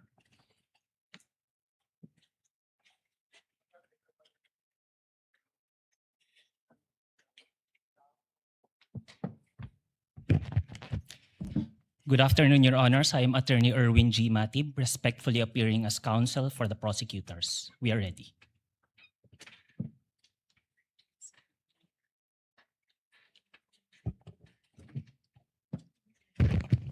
Good afternoon, Your Honors. I'm Attorney Justine Lamarca, respectfully entering my appearance as counsel for the prosecutors. We are ready, Your Honor.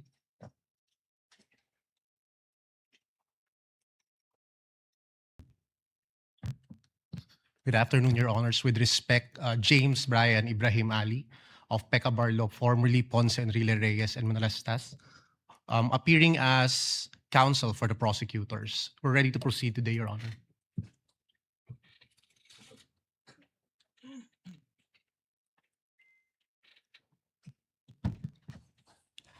Good afternoon, Your Honors. I'm Attorney Reynaldo Robles of the law firm of Chan Robles and Associates, appearing as counsel for the prosecutors under the control and supervision of the public prosecutors. Ready, Your Honor.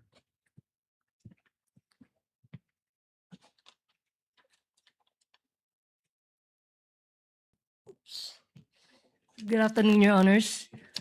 Bettina Nepomuceno Zamora, respectfully appearing as counsel for prosecutors. We are ready.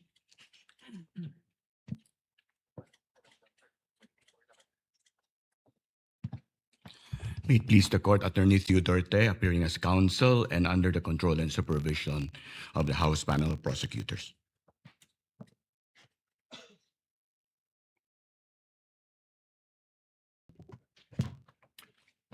Good afternoon, Your Honors.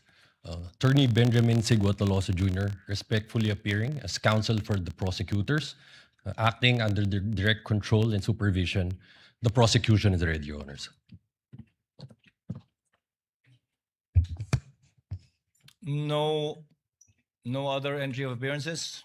That's it? How many in all, Representative Luistro? 11 on the part of the House insofar as the panel of prosecutors is concerned, and We understand, Your Honor, that only 13 private prosecutors entered their appearance today. Nevertheless, Your Honor, as manifested by the Honorable Jokno, the written entry of appearance has been filed already with the Honorable Impeachment Court. nevertheless, as they appear or will be participating in the trial, kindly inform them to enter their formal appearance during the trial. Your Honor, the entire 15 private prosecutors have filed already their written entry of appearance with the impeachment court. The articles of impeachment will be presented by 4 separate teams, Your Honor, and that explains why the House prosecutors or the panel of prosecutors are joined by 15 private prosecutors, Your Honor. Noted. Thank you, ma'am. Senator Cayetano, what is the pleasure of the lady from Taguig? Yes, Mr. President, I just have a question for the prosecution panel. I understand that there is no requirement for the members of the House who form part of the prosecution to be lawyers. But may I know if they are all lawyers, and if some are not, may we know who are not lawyers? Thank you. Your Honor, all the 11 House prosecutors are members of the legal profession. Does that satisfy the senator judge? Yes, I was just curious, Mr. President, because it's not a requirement, so I was just curious if, in fact, they are lawyers. Thank you. Duly noted. The response of the lead prosecutor is duly noted. Your Honor, may I just enter a correction to the earlier manifestation? The lady may proceed. Instead of 13, 14 private prosecutors are able to enter their appearance today. Nonetheless, all the 15 have filed their written entry of appearance with the impeachment court, Your Honor. Noted. Appearances for the respondent.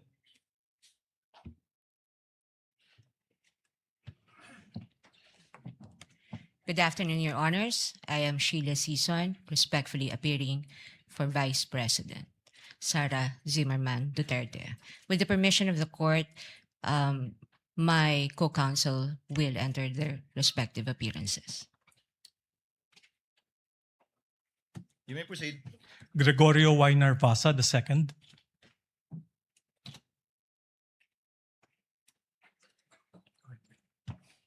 Christine R. Ferrer for the Vice President. Good afternoon, Your Honors. Michael Wesley Poa for the Vice President. Good afternoon, Your Honors. Carlo Joaquin T. Narvasa for the Vice President. Good afternoon, Your Honors. I am Mark C. Vinluan for the Vice President. Good afternoon, Your Honors. Justin Nicole B. Goulart for the Vice President. Good afternoon, Your Honors. Lyndon Miguel C. Bacuel for the Vice President. Good afternoon, Your Honors. I am Ralph Borja Bodota for the Vice President. Good afternoon, Your Honors. Roberto Narvasa Batongbacal for the Vice President. Good afternoon, Your Honors. David Runel M. Gully VII for the Vice President. Good afternoon, Your Honors. Carol Grace G. Oroseo for the Vice President. Good afternoon, Your Honors. Clarlene Radok for the Vice President.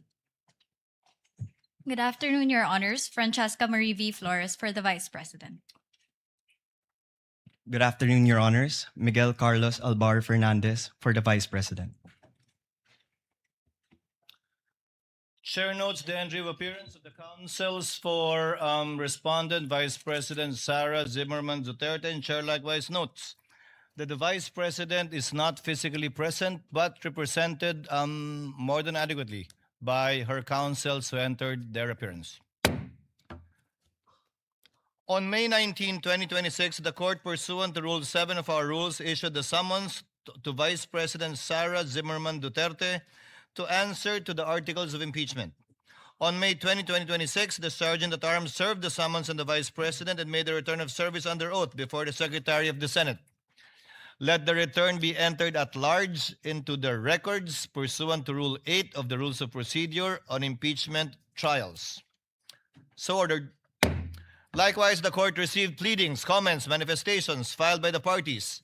All such pleadings, comments, manifestations, and requests filed by the parties, as well as all issuances and orders of the clerk, as well as the clerk of court, made through the presiding officer, are hereby deemed read into the records of the case. So ordered. At this juncture, the chair would like to direct the parties to prepare for their opening statements. We will start with the prosecution. May I know from the prosecution who will deliver the opening statement, and from the respondent who will deliver the opening statement? Under our rules, only one lawyer shall deliver the opening statement for either side.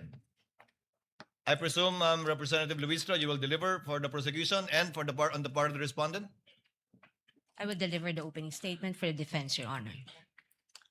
Representative Luistro from the panel of prosecutors of the House of Representatives is now recognized to deliver her opening statement for the prosecution. You may proceed, ma'am, and you have 15 minutes. Your Honor, before I proceed, the prosecution respectfully moves for the reading of the 4 articles of impeachment and the entry of the corresponding answer or plea for each article of impeachment, Your Honor. Your Honor, this is consistent to the Senate rules on impeachment, particularly Rule 7, Your Honor, the last paragraph of which mentions about failure to appear, failure of the lawyer to appear, and failure to file answer. There should be an entry of plea of not guilty. Likewise, Your Honor, under Rule 9 of the Senate Rule of an Impeachment, which says that the person impeached shall then be called to appear and answer the articles of impeachment against him or her. In this rule, Your Honor, it was likewise provided that the name of the person appearing in behalf of the respondent should be entered into the record.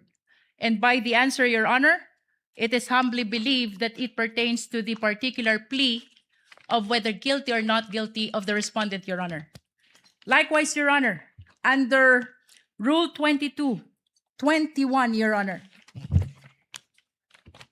the trial of all the articles of impeachment shall be completed before the senators vote on the final question of whether or not the impeachment is sustained. It is gleaned from these rules, Your Honor, that the senators will be voting on a per article basis, Your Honor. And that is why it is the humble submission of the prosecution that there should be reading of the article and entry of the particular plea per article, Your Honor. This likewise, Your Honor, manifests our complete adherence to the mandate of the Constitution, sa pagbasa po ng mga artikulo ng impeachment at pagpapasok ng sagot ng respondent, maipakita po natin sa sambayanang Pilipino ang ating pagsunod sa mandato ng konstitusyon. Likewise, Your Honor, it upholds due process not only of the respondent, but also of the Filipino people. Sa pagbasa po ng mga artikulo ng impeachment, she will be informed of the nature of the accusation against her bago pa po siya sumagot whether she is guilty or not guilty, Your Honor.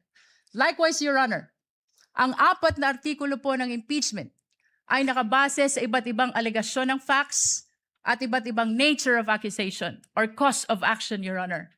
And with that, Your Honor, it is perceived that there's a possibility that the plea of the respondent to each and every article will be different from one another, Your Honor. And lastly, Your Honor, this is consistent with the Senate rules on impeachment because the senator judges, the honorable senator judges, Your Honor, will be voting on a per article basis after the conclusion of the trial of this impeachment case, Your Honor. The chair will respond. Unless the counsel for respondent would like to say something about the motion of the distinguished lead prosecutor. Yes, Your Honor, may I comment? The lead may proceed. Before the presiding officer can rule on the motion or request of the lead prosecutor. But before I give my comment, may I just clarify if the lead prosecutor is now making a motion to arraign the respondent accused. Your Honor, whether this is arraignment or otherwise, the motion of the prosecution is very much consistent with the Senate rules on impeachment. I think the question, Your Honor, is very simple. As I have It's mentioned, Your answerable by Honor, yes or no, Your Honor. Rule Is the 7, lead prosecutor, Rule 9, is the lead Let prosecutor this not be a debate between the requesting councils. for the respondent accused to Counsel be for arraigned, Your Honor? respondent, kindly make your comments and avoid asking questions from the counsel for the prosecutor. We will recognize the counsel for respondent for her comments on the motion and the manifestations made by the lead prosecutor for the House. You may proceed, ma'am. Thank you, Your Honor. I believe I have a standing question to the lead prosecutor, and I would like to ask her for the legal basis for requiring the respondent to be arraigned today. Because, Your Honor, I note that in her request earlier and manifestations given for the respondent to be arraigned today, she cited Rule 7, Rule 9, and Rule 21. However, in Rule 7, it very clearly states that if the person impeached after service shall fail to appear either in person or by counsel on the day so fixed, or appearing shall fail to file his answer to such articles of impeachment, the trial shall proceed nevertheless as upon a plea of not guilty. Well, this rule is clear. It does not talk about any arraignment. And if we take a look at this sentence, everything here has been satisfied. The respondent accused is here, has attended through counsel. She may not be in person, but the notice given to the defense is that she may appear through counsel. Second thing is that the respondent accused was also able to file her answer. And so Rule 7 does not support the request of the lead prosecutor that the respondent accused be arraigned today. Now, on the matter of Article 9, counsel also say that the person impeached shall then be called to appear and answer the articles of impeachment against him or her.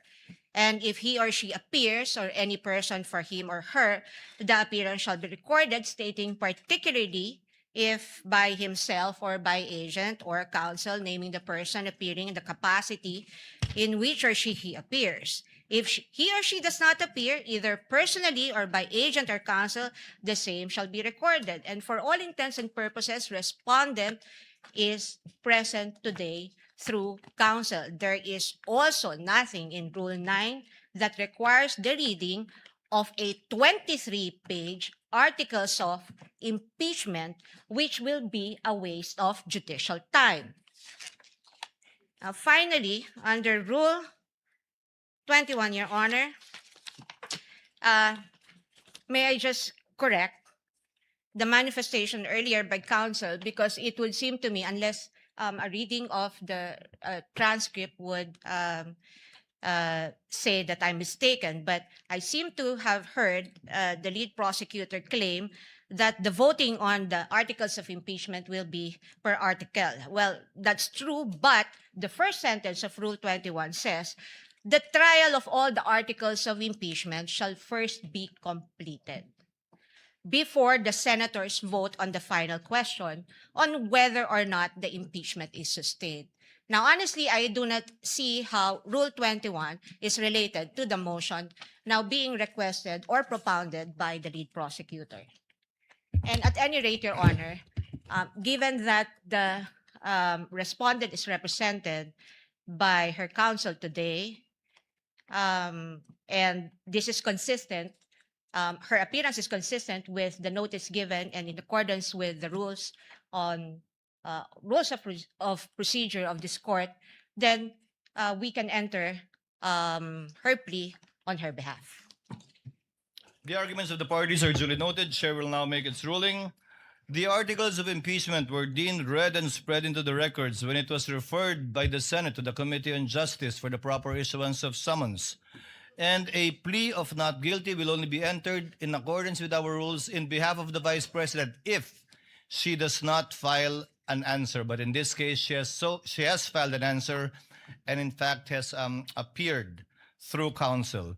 Insofar as the reading of the articles of impeachment is concerned, it will be done at the final resolution of this case when it is put to a vote by the senator judges, where each article of impeachment will be read before a vote shall be taken thereon. For those reasons, the motion is denied, and the lead prosecutor, Representative Luistro, may proceed with her opening statement.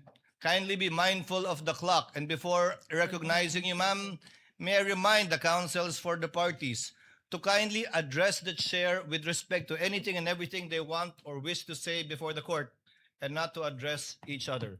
The lady may proceed. Representative Luistro, you are recognized, and you have 15 minutes for your opening remarks. We thank the court, Your Honor.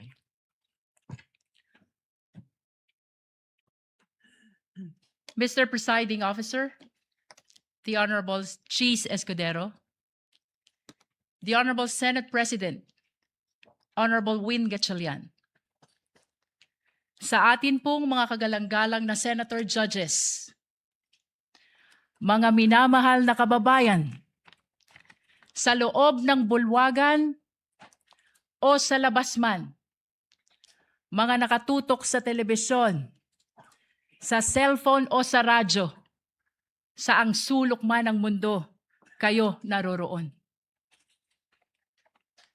Maraming Pilipino ang nagtatanong ngayon, bakit mahalaga ang paglilitis na ito? Ano ang kaugnayan nito sa buhay ng ordinaryong Pilipino? Lubos po naming nauunawaan ang mga tanong na yan. Sa katunayan, may isang driver na nagtatanong, paano sasapat ang kita sa pasada upang mapakain niya ang kanyang pamilya? May isang OFW na nagtatanong, hanggang kailan kailangan lumayo upang mapaaral niya ang kanyang mga anak? May isang guro na nagtatanong, paano pagkakasyahin ang kanyang sahod sa dami ng utang na hinuhulugan? May isang manggagawa na nagtatanong, hanggang kailan magtitiis sa pansamantalang trabaho at kakarampot na sweldo?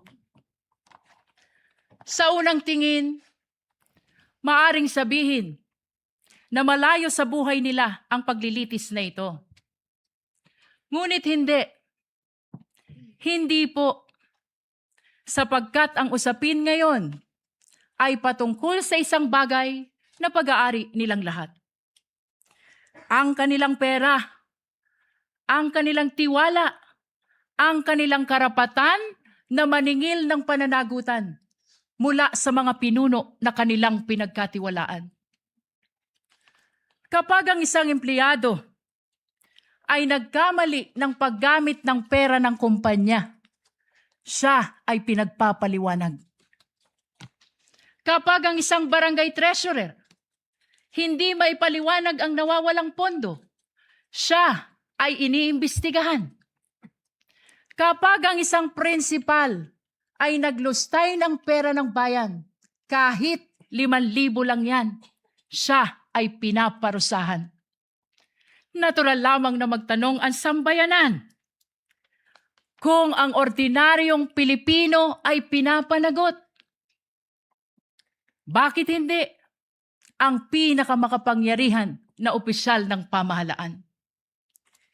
Ito ang dahilan kung bakit mahalaga ang paglilitis na ito. Hindi upang usigin ang isang tao, hindi upang maghiganti sa kalaban, hindi upang manalo sa politika, kundi upang sagutin ang isang tanong na napakahalaga sa kinabukasan ng ating republika. May saysay pa ba ang pananagutan sa ating bansa? Sapagkat ang kasong ito ay higit at lampas sa sino mang opisyal. Higit at lampas sa anumang partido. Higit at lampas sa alinmang administrasyon.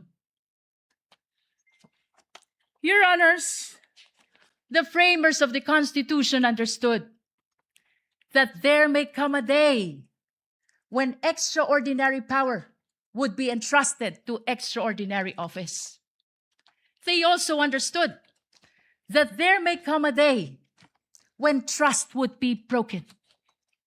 And that is why they gave the House of Representatives the power to impeach and the Senate the duty to judge, not to punish political opponents, not to settle political scores, but to protect the republic itself. That is why the Constitution declares public office is a public trust. Ang kapangyarihan ay hindi pag-aari ng sino mang opisyal. Hiram lamang ito sa taong bayan. At ito ang dahilan kung bakit naririto tayo ngayon. Your Honors, the prosecution will present exactly what the Constitution requires. Evidence. Hindi chismis. Hindi haka-haka. Hindi propaganda. At lalong hindi SOCMED narrative. Evidence. Official records. Financial documents. Government reports. Video recording, statements under oath, independent findings of institutions created by law. Mga dokumento na hindi bumoboto. Mga records na walang partido. Mga katotohanan na walang kulay pampolitika. Sa unang tingin, maaring magmukhang magkakahiwalay ang 4 articles of impeachment. Confidential fund, unexplained wealth, bribery and corruption, threat against constitutional order. But these are not 4 separate stories. These are 4 chapters of the same story. Story about power exercised without accountability. Story about public trust betrayed. Story about public office that stopped answering to the public. On the first article of impeachment, the evidence will show that more than 612 million pesos in confidential fund entrusted to the office of the Vice President and the Department of Education were disbursed, transferred, and liquidated under circumstances that cannot withstand scrutiny. 612 million pesos. Hindi ito pera ng gobyerno. Pera ito ng sambayanan. Pera ng manggagawa. Pera ng magsasaka. Pera ng OFW. Pera ng guro. Pera ng bawat Pilipino na nagbabayad ng buwis at nagtitiwala na gagamitin ito ng tama. The evidence will show liquidation reports supported by questionable documents. The evidence will show acknowledgement receipts bearing names government records could not verify. Names that transformed accountability into a mockery. Pananagutan na naging kalokohan. Names that insulted the intelligence of the Filipino people. Mary Grace Piatos, Milky Sikuya, Kokoy Villamin. On the second article of impeachment, the evidence will show financial transactions involving billions of pesos associated with the respondent and her husband. Billions. Hindi milyon, bilyon. At habang milyon-milyong Pilipino ang nagtratrabaho at nag-iipon buong buhay upang magkaroon ng sariling bahay, makapagpaaral ng mga anak, magkaroon ng kaunting seguridad para sa pamilya. Aba, bilyon-bilyong piso ang dumaan sa mga bank accounts na hindi maipaliwanag ng maayos. This article is not about wealth. This is about accountability. This is about explanation. If wealth was lawfully acquired, where is the lawful explanation? If transactions were proper, where is the complete accounting? If numbers truly add up, then why do they refuse to reconcile? On the third article of impeachment, the evidence will show bribery, graft and corruption through the distribution of cash payments and monetary gifts to officials under the supervision of the respondent. This article is not simply about envelopes. This is about institution. This is about whether loyalty was purchased rather than earned. Government cannot function if loyalty is purchased instead of earned. Kapag nabibili ang katapatan, nawawala ang integridad. At kapag nabibili ang opisyal, nabubudol ang bayan. Perhaps the greatest tragedy is where the conduct allegedly occurred. In the Department of Education. Tama po sa DepEd. The institution entrusted with teaching future generations honesty, responsibility, integrity.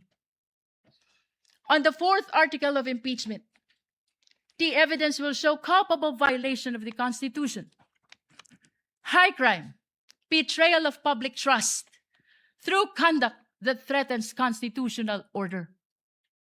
Among all allegations before this court, none strikes more directly at the heart of constitutional order than this one.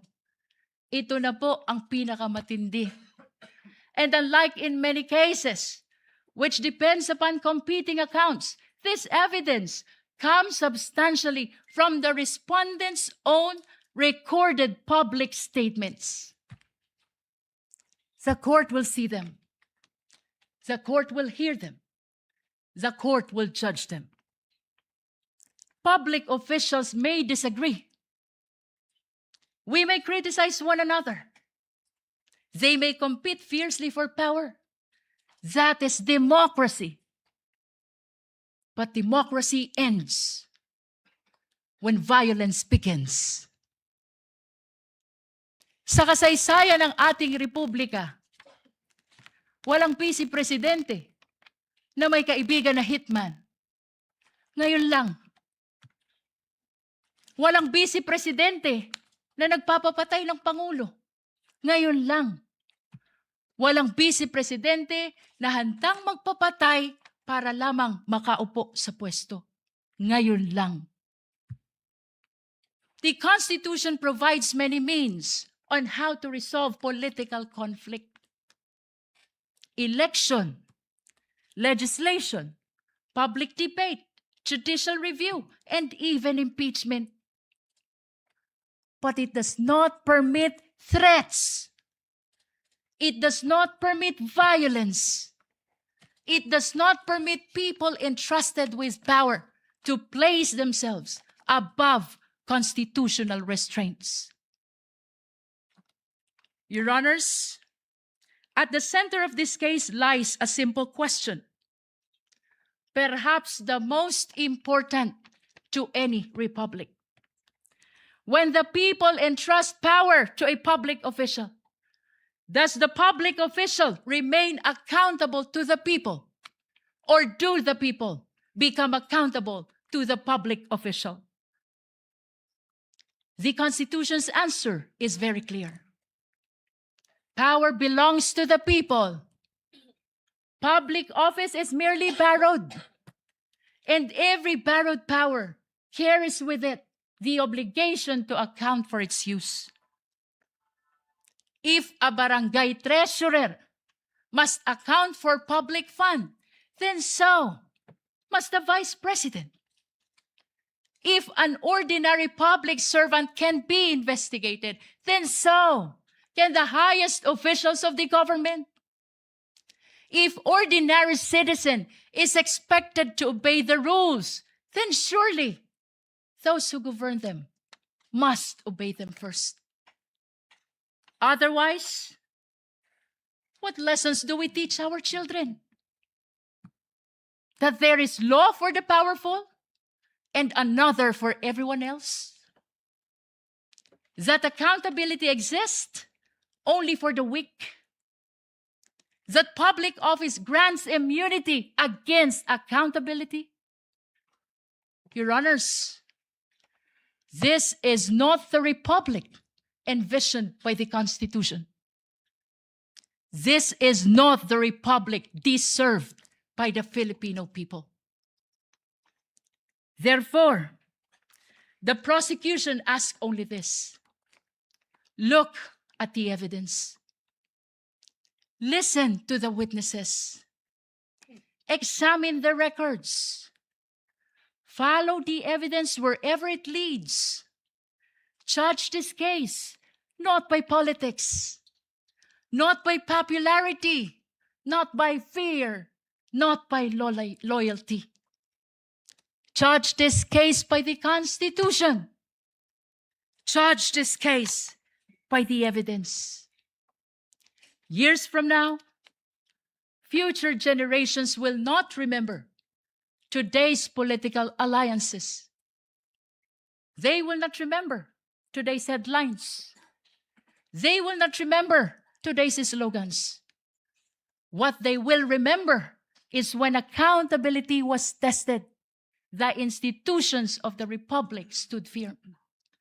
They will remember only one thing: what this court did when the Constitution called. Future generations will not ask how powerful the respondent was. They will not ask how loud the political debate became. But they will ask one thing: when the Constitution called, did the Republic answer? Your Honors, this is that moment. This is the moment the Constitution anticipated. This is the moment when accountability must mean exactly what it says. This is the moment when public office must truly remain a public trust.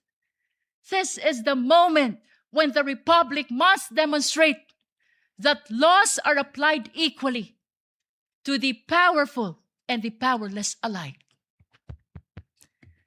At matapos marinig ang mga saksi, matapos masuri ang mga dokumento, matapos matimbang lahat ng ebidensya, ang prosekusyon ay naniniwala at naninindigan. Isa lamang ang maliwanag na konklusyon: ang tiwalang ipinagkaloob ay nilabag. Ang kapangyarihang ipinahiram ay inabuso.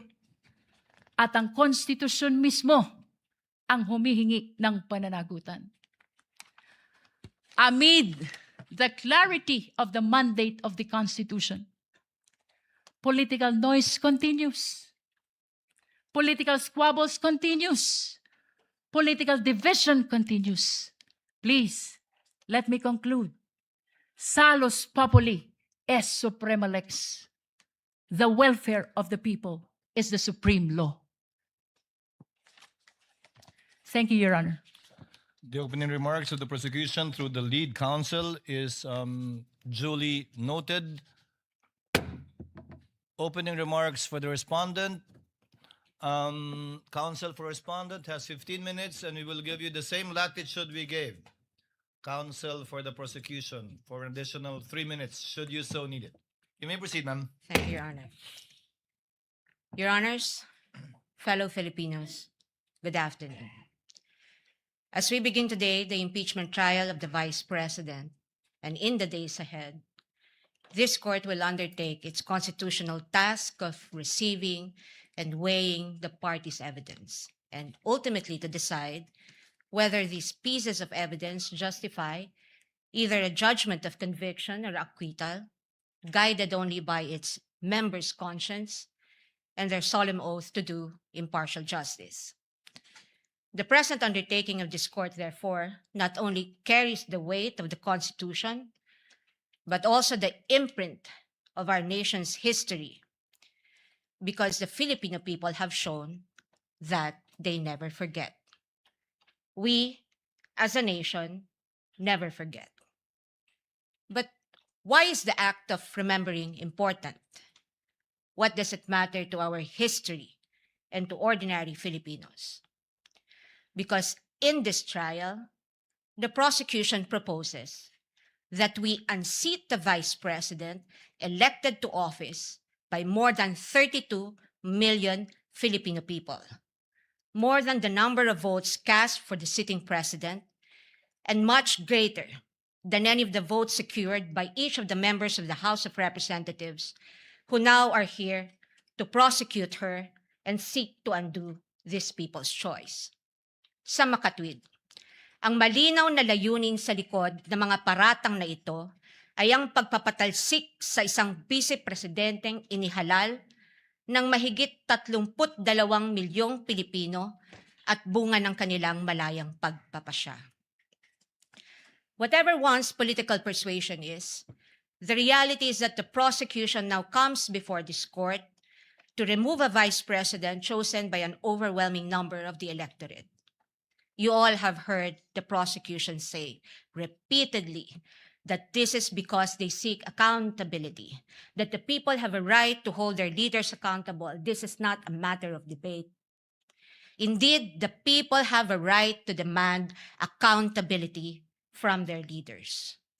What we have yet to hear from the prosecution, however, is this. When the Constitution declared under Section 1, Article 11, that public office is a public trust and that public officers and employees must at all times be accountable to the people, serve them with utmost responsibility, integrity, loyalty, and efficiency, act with patriotism and justice, and lead modest lives, the Constitution does not only speak to the Vice President. It also demands the same standards from the prosecutors. Being public officers themselves, the public prosecutors and the members of the House of Representatives are also held to the same constitutional standard. And so we must remember what history tells us. This is not the first time that members of the House of Representatives have attempted to remove the Vice President, and in a manner not compliant with the Constitution. In a July 25, 2025 decision, the Supreme Court unanimously declared in Duterte versus House of Representatives, GR numbers 278353 and 278359, that the impeachment proceedings in the House of Representatives were tainted with grave abuse of discretion, rendering the articles of impeachment that the House transmitted last year to the Senate as void ab initio. Early this year, The Supreme Court unanimously denied with finality the House of Representatives' motion for reconsideration of that decision, with a reminder that while impeachment is a powerful democratic process to call out corruption and grave abuse, impeachment can be abused, and that impeachment should never be abused to maintain the hegemonic dominance of greed by shaming those who occupy high government positions into preventing them from doing what they were sworn to do. But perhaps the most enduring reminder of the Supreme Court that we must not forget in the entire course of this trial is that, in the words of the court, the rule of law that does justice is our lodestar, and that justice includes accountability. Justice includes fairness. Without fairness, there is abuse. This fairness is what our democracy is all about. It is in light of these reminders that we draw attention to certain fundamental legal principles that we think we must not forget throughout this trial. Mga batayang prinsipyo na dapat nating tandaan sa buong panahon ng paglilitis na ito, anuman ang ating kulay o politika. If we are to be true and honest to our proclaimed values, such as the pursuit of accountability, justice, and integrity in our system of government, then we must remain possessed of an unyielding resolve to ensure that the trial and judgment in this case are done in accordance with the command of the Constitution, the majesty of the law, and the discipline required by the rules. Otherwise, those who stand in sanctimonious judgment of the Vice President will send a clear message that the law can be bent when it suits the convenience of the powerful, and that justice can be sacrificed at the altar of partisan interests. Mahalagang tandaan ang mahigpit na paalala ng ating Korte Suprema. Impeachment is not a purely political proceeding. It is primarily a legal, political, and constitutional mechanism. Ibig sabihin, kailangang naayon sa batas at konstitusyon ang anumang proseso nito. According to the Constitution, it is the Senate that shall have the sole power to try and decide all cases of impeachment. This power is not shared. The Constitution gives no other body, department, tribunal, agency, or a mere committee of any of these institutions the power to try an impeachment case. The House merely initiates, the Senate tries. Yet, we have seen the Committee on Justice conduct what its chairperson, the lead prosecutor in this case, described as a mini trial, which, as we all had witnessed, became a vast fishing expedition of alleged evidence that were not even part of the impeachment complaints under its consideration, and which the respondent accused was made to answer. In that mini trial, we saw how the purported pieces of evidence were curated to construct a narrative against the Vice President even before this case reaches trial. The articles of impeachment presented before this court as an exercise of the House's power to initiate impeachment cases are therefore, in sober truth, the product of an impermissible intrusion of clear constitutional boundaries. Over the course of the impeachment trial, the prosecution will attempt to convince this court and the court of public opinion that the allegations in the articles of impeachment are supported by materials they obtained during their mini trial, and that evidence exists to sustain a judgment of conviction. They will claim that the notices of suspension and disallowance issued by the COA and the COA decision denying the Vice President's appeal of that disallowance support their accusations, with the release of that decision by the COA conveniently timed and coinciding with the committee hearings. They will claim that the certifications of the PSA confirm their allegation that recipients of the confidential funds do not exist, even though they listed one Mary Grace Piatos in their pre-trial brief as among their witnesses, or that the liquidation of the confidential funds in a span of 11 days was allegedly swift as to invite suspicion. The prosecution will assert that the supposed NBI findings of similar signatures across a number of acknowledgement receipts submitted to the COA are supportive of their conclusion that the disbursements of the confidential funds were irregular. What the prosecution avoided informing the public so far are these: that it was the then Secretary of the Department of Budget and Management, Amena Pangandaman, who issued a memorandum for the President through Executive Secretary Lucas Bersamin on October 18, 2022, recommending the approval of the Office of the Vice President's request for confidential funds.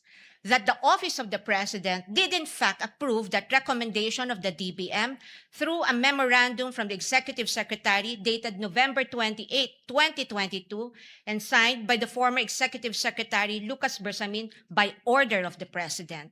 That on December 13, 2022, the DBM issued a special allotment order number SARO-BMB-C-22-001-2004, signed by former Secretary Amena Pangandaman, to cover the request of financial assistance, subsidy, and confidential funds of the OVP that, notwithstanding the impending end of the fiscal year, the confidential funds were nonetheless released to the OVP on December 20, 2022 under this documented approval process. That the COA decision is far from being final, that there is a pending motion for reconsideration of that decision, that, assuming arguendo, the COA denies that MR today, or while this trial is ongoing, as could plausibly happen under the circumstances, the respondent accused still has legal remedies available under the law and rules and can file a petition to question the validity of any forthcoming resolution of the COA on the MR under Rule 64 via petition for certiorari under Rule 65 of the Rules of Court, and more importantly, that nothing in the notice of disallowance or COA decision states any findings of supposed misuse of confidential funds as confirmed by Attorney Gloria Camora when she was asked on this point during the committee hearing on April 14, 2026. Across all other articles, the prosecution will lay a landscape of what it deems to be their evidence in support of their speculations and conclusions. We are not strangers to all these accusations, precisely because this was not the first time these narratives were foisted into the minds of the general public. We have heard the same tales and stories of these accusations since 2024, when the House conducted its Quadcom hearings and most recently the mini trial of its Committee on Justice. But what we must not forget amid all these accusations is the fundamental legal principle that the burden of proof never shifts. The burden of proof never shifts. He who accuses must prove his allegations with evidence that meets not only the degree of proof required, but also meets the evidentiary standards of admissibility, credibility, relevance, materiality, and competence. We therefore should not lose sight of the core principle that the burden of proof is on the prosecution, and unless it discharges that burden, the accused need not even offer evidence on her behalf, and she will be entitled to an acquittal. This is the law then. This is the law now. And the underlying principle for this burden of proof is simple. Under our Constitution, every accused is presumed innocent until proven otherwise. An accused has in her favor the presumption of innocence, which the Bill of Rights guarantees. This also brings to fore the reality that, in the words of the Supreme Court in People versus Pagal, the individual citizen is but a speck of particular molecule vis-a-vis the vast and overwhelming powers of government, and his only guarantee against oppression and tyranny are his fundamental liberties under the Bill of Rights, which shield him in times of need. Sa madaling salita, kinikilala ng ating saligang batas na sa bawat paglilitis ang isang individual ay nahaharap sa malalim at napakalaking makinarya ng buong Estado. At ang tanging sandigan lamang niya laban sa anumang pang-aabuso ng kapangyarihan ay ang kanyang mga batayang karapatan sa ilalim ng ating konstitusyon. Kaya't mahalagang linawin na sa gitna ng pagtatangkang ikondisyon ang kaisipan ng mamamayang Pilipino at sa gitna ng walang humpay na komentaryo sa mga pampublikong espasyo, wala pang maituturing na anumang ebidensya o alegasyon na napapatunayan ng prosekusyon sa simpleng dahilan na ang bawat ebidensya ay kailangang dumaan muna sa paglilitis at pagsusuri ng korteng may tanging kapangyarihan sa ilalim ng ating saligang batas. Higit sa lahat, ang anumang paglilitis ay kailangang naayon sa itinatakda ng ating batas at konstitusyon at hindi lamang sa kagustuhan ng iilang may hawak ng kapangyarihan. One might ask, why is it important that we must not forget these basic principles? The ruling of the Supreme Court tells us why. The Bill of Rights applies to the entire impeachment process because inasmuch as our court recognizes that impeachment is a political process, it reminds us that it is not a purely political process, but a legal and constitutional mechanism. Thus, if we are to uphold the rule of law, serve justice, and invoke the accountability mechanism, then this court and we as a people must guarantee that all efforts to hold our leaders accountable must be done right. This we must not forget. I thank the court and the public for the privilege of your time. May God bless our country. Opening statement of the counsel for respondent is duly noted and entered into the records.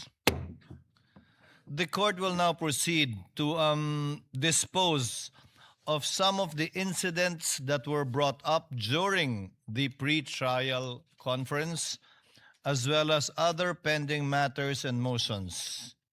First, on the sequence of the presentation of the articles of impeachment.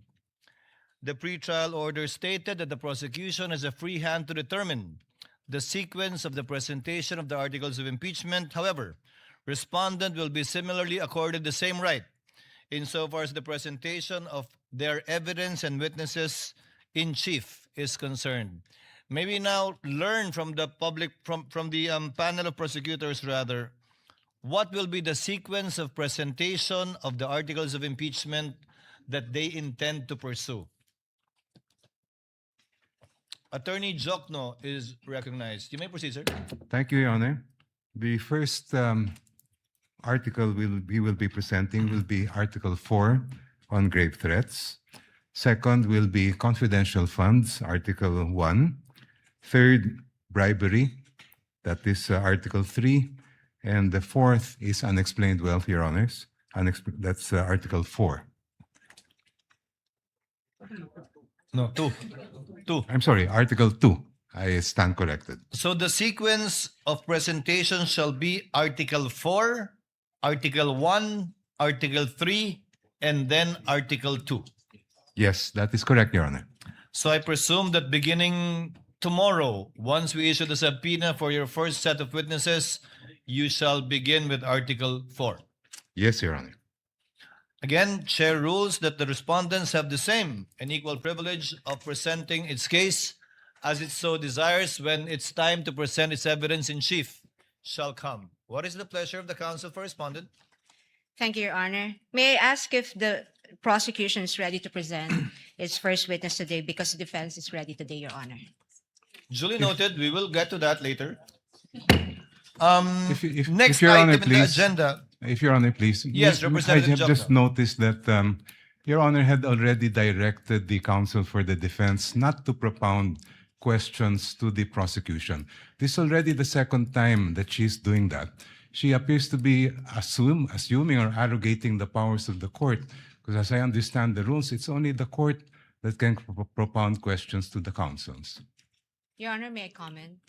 The lady may comment. I Counsel take for respondent may exception to comment. that.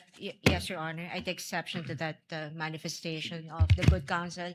In fact, the record would show, and if we can run the transcript back, my question was addressed to the presiding officer, Your Honor.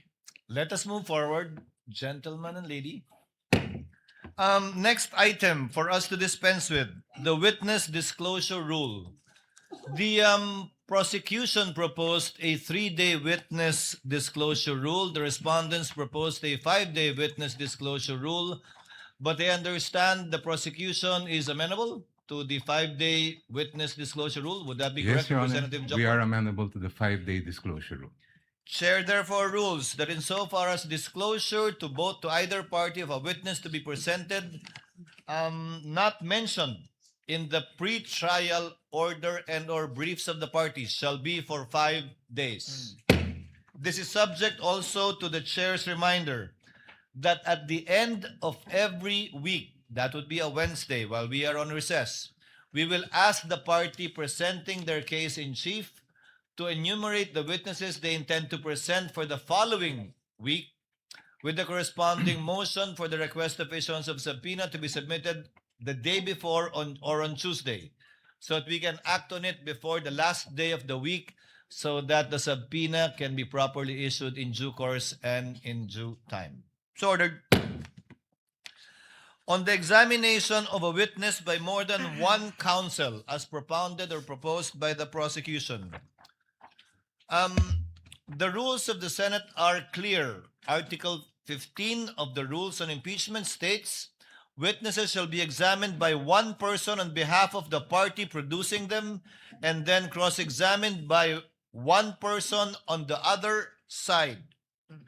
Court therefore rules that as a rule, only one person shall present a witness. However, in the exigency of the delivery and administration of justice, and under certain exceptions, the court may allow more than one counsel to examine and or propound questions to a witness.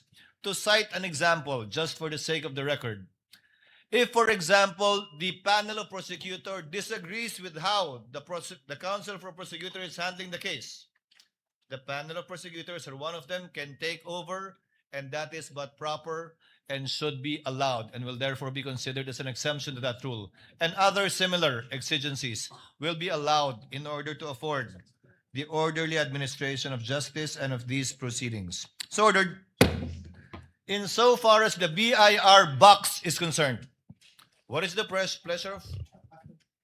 Insofar as the BIR box is concerned, this box was turned over to the Senate as part of the documents, including the articles of impeachment. However, the court is not yet in custodia legis of this box, given that there is no lawful order issued by the court for this box to be turned over to the Senate.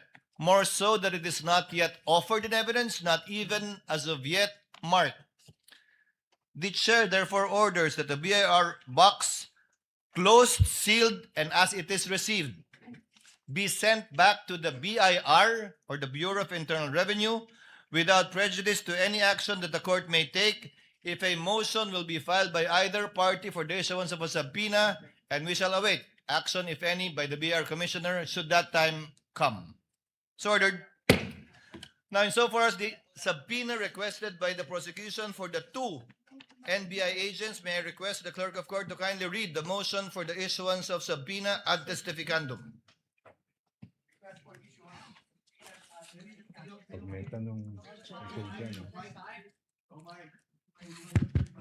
The prosecution, through the undersigned public prosecutors, respectfully requests the issuance of subpoenas ad testificandum, directing the following witnesses to appear and testify before the Honorable Impeachment Court on July 6, July 7, and July 8, 2026 at 2 p.m.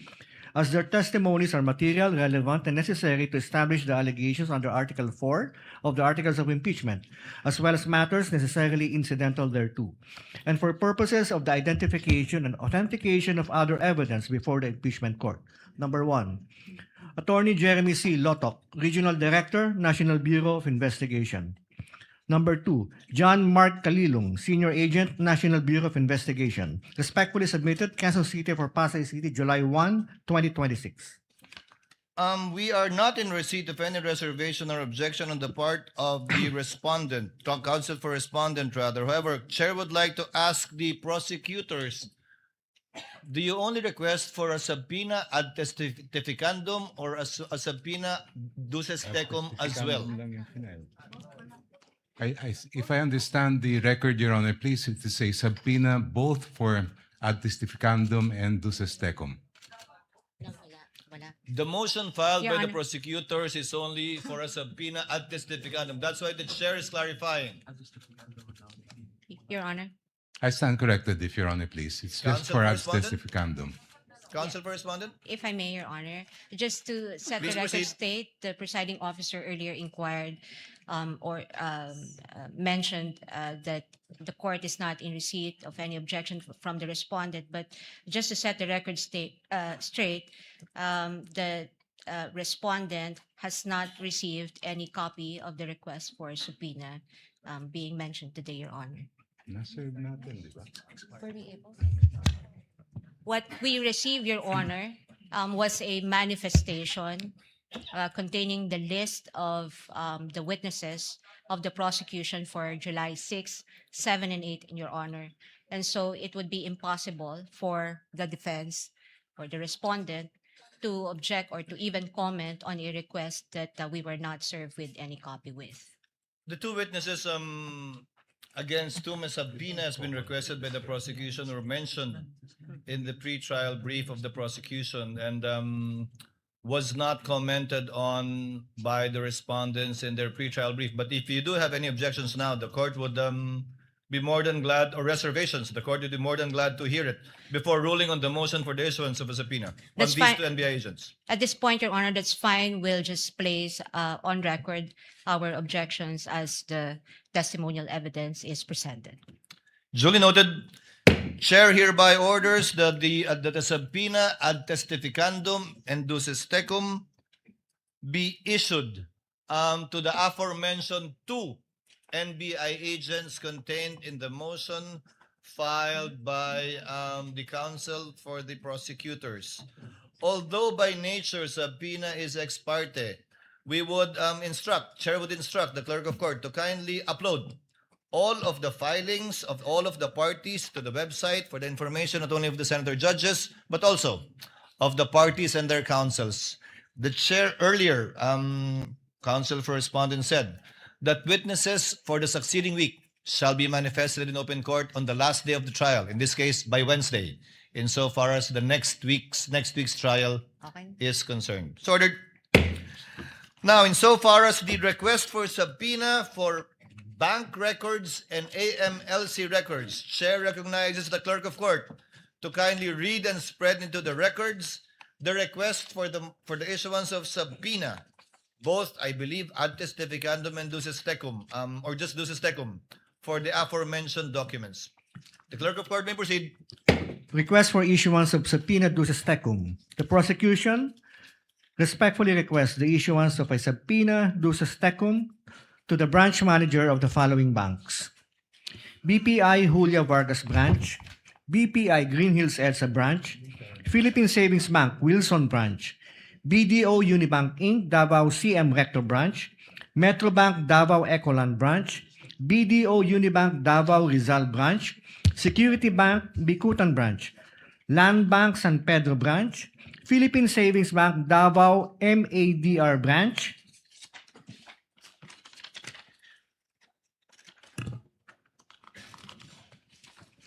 requiring him or her or his or her authorized representative to submit to the clerk of the impeachment court on or before 24 June 2026 at 9 a.m. the certified true copies of all records, documents, books, papers, electronic data, communications, and information in the possession, custody, or control of the bank relating to any account, deposit, investment, trust, loan, safety deposit, or other financial transactions maintained, opened, closed, controlled, beneficially owned, or jointly held by Sara Z. Duterte and or Manasseh R. Carpio, whether individually, jointly with each other, jointly with any other person, or through any authorized representative, nominee, attorney in fact, or signatory for the period January 1, 2007 to December 31, 2025, including but not limited to: number 1, records identifying account numbers, account types, know your customer documents such as but not limited to customer information forms and signature cards. Number 2, monthly bank statements, average daily balances per calendar year, year-end balances from January 1, 2007 to December 31, 2025. Number 3, all account and transaction records, ledgers and journals and similar instruments from January 1, 2007 to December 31, 2025. And number 4, all other relevant bank documents.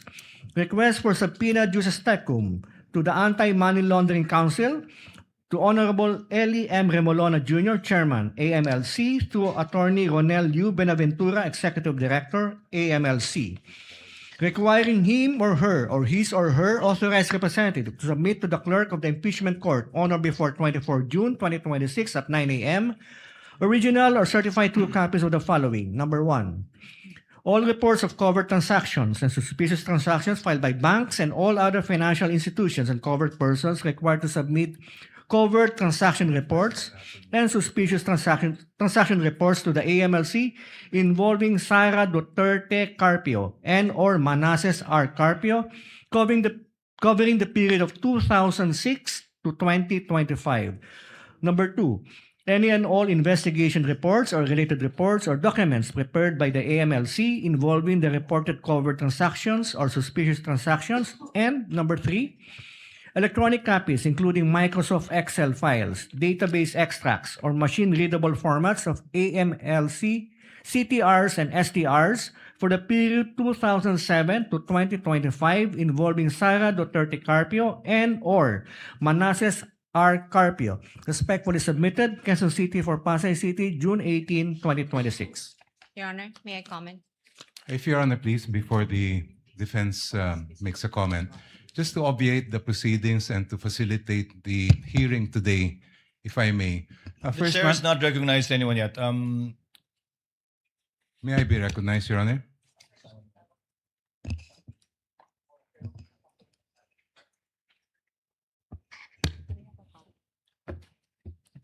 Yes, the counsel for prosecutor. If Your Honor, please. The subpoena request that was just read by the clerk of court pertains to a request that the prosecution filed in early June, where we had requested that the documents specified be brought to the Honorable Court on June 24. Since that date has passed and no subpoena has been issued, we had refiled just this afternoon a subpoena reiterating the same requests, and in the interest of justice and to allow the defense to comment or, if they want, object to the request that we filed this afternoon. Perhaps if I may suggest, if Your Honor, please, that we provide the copy to the defense, give them a period of time to submit their opposition or objection, and as well the same period of time to the prosecution to reply before the Honorable Court rules on this Counsel, request. is the motion for subpoena ducis tecum and or ad testificandum that you filed today exactly the same as what you filed before? No, Your Honor. It contains the same documents that we had requested earlier, but there were some additional documents that were also mentioned in the request we filed this afternoon. So you asked for additional documents and Yes, Your information? Honor. What does counsel for respondent say? Your Honor, before I give my comment on the request for subpoena, I thank the good counsel for offering to provide us a copy of the request for subpoena, but we would also ask that we be provided with the June 2026 copies of the request for subpoena, as well as the new one that the counsel mentioned today. But just for the record, it would seem to me that the request for subpoena covers documents involving years from 2006 up to 2025. And again, just for the record, this would seem to violate the Duterte versus HOR ruling, which very clearly states that the impeachment must be only for those acts or omissions within the impeachable years and terms and office of the official. But nonetheless, Your Honor, just so we're able to fully ventilate whatever objections or comments that we may have on this request, and considering that for today and in the disclosure made by the prosecution, they will begin with Article 4, and all these documents seem to pertain to Article 2, then we will ask for 10 days to file our comment on this request for subpoena, Your Honor. From today, Your Chair Honor. hereby directs that all motions for the issuance of subpoena ad testificandum, subpoena ducis tecum filed by either parties be furnished to opposing party and or counsel before filing it before this court in order to provide full disclosure and fairness. But instead of 5 days, counsel, chair is giving both parties 5 days to submit their respective memoranda and or position insofar as it is concerned. We will afford the parties time to argue their position before the court so that the senator judges can hear your position in addition to your extended written memoranda insofar as this crucial issue of issuance of a subpoena ducis tecum ad testificandum on certain bank records and AMLC records, which the chair will schedule, giving ample notice to the parties in due time. Is that okay with both sides? Just for clarity, Yeah. Your Honor. Yes, counsel for respondent. May I ask that the period, if the period for the parties to submit or the respondent to submit its comment, her comment on the request for subpoena would be 5 days from today, Your Honor?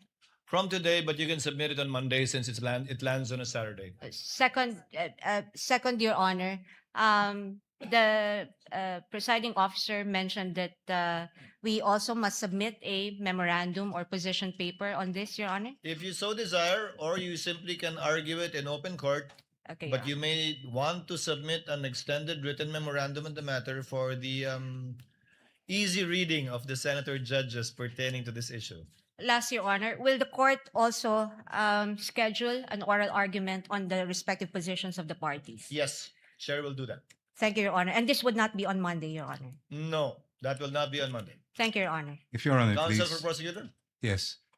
May I be allowed to make a counter manifestation, just a brief one with respect to the statement of the defense counsel regarding the application of the case of Duterte versus House of Representatives. The gentleman may proceed briefly.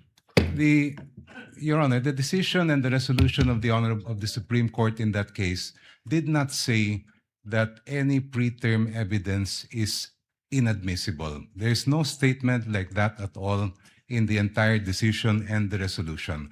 What the Supreme Court said, and I quote, was very simple. The basis of any charge must be for impeachable acts or omissions committed in relation to their office and during the current term of the impeachable officer. All of the articles in this particular case pertain to impeachable acts committed by the Vice President during her term as an impeachable officer, including unexplained wealth. If I may just be allowed 1 minute, Your Honor, to explain that. The 1 minute. unexplained wealth, Your Honor, that is amassed prior to the term of a Vice President is relevant and material to her being an impeachable officer because wealth of the magnitude of millions or billions ay meron pa rin pong pakinabang po yan ang Vice President kahit hanggang ngayon. It's very clear that when a local government official, for example, who later becomes a national official, amasses hundreds of millions, if not billions of pesos, then that benefit continues today. Second, if Your Honor, please, integrity, hindi po pwedeng biyakin po yan na kesa dati ay hindi po ganon at ngayon may integridad. It's very clear that integrity is a continuing requirement of fitness for office. Thank you, Your Honor. Duly noted and entered into the records. May I As a- respond? Just Very briefly, Your Honor. I won't Counsel take for Respondent, much time of the impeachment court. as a rejoinder to the statement and manifestation of Representative Jokno, briefly. Thank you, Your Madam, Honor. you may proceed. I think the good counsel has already stated precisely the reason for our position. We maintain our belief that the Duterte versus HOR ruling precludes any of these trawling incursion, again, on private records of so many individuals and so many entities when nothing in the articles of impeachment point to any specific allegations as to the relevancy of all these documents, Your Honor. But nonetheless, we will include all our position and as well as our objections on the request made today with respect to these documents. And what it would seem to the defense would be another 2.0 version of a fishing expedition. May I also, Your Honor,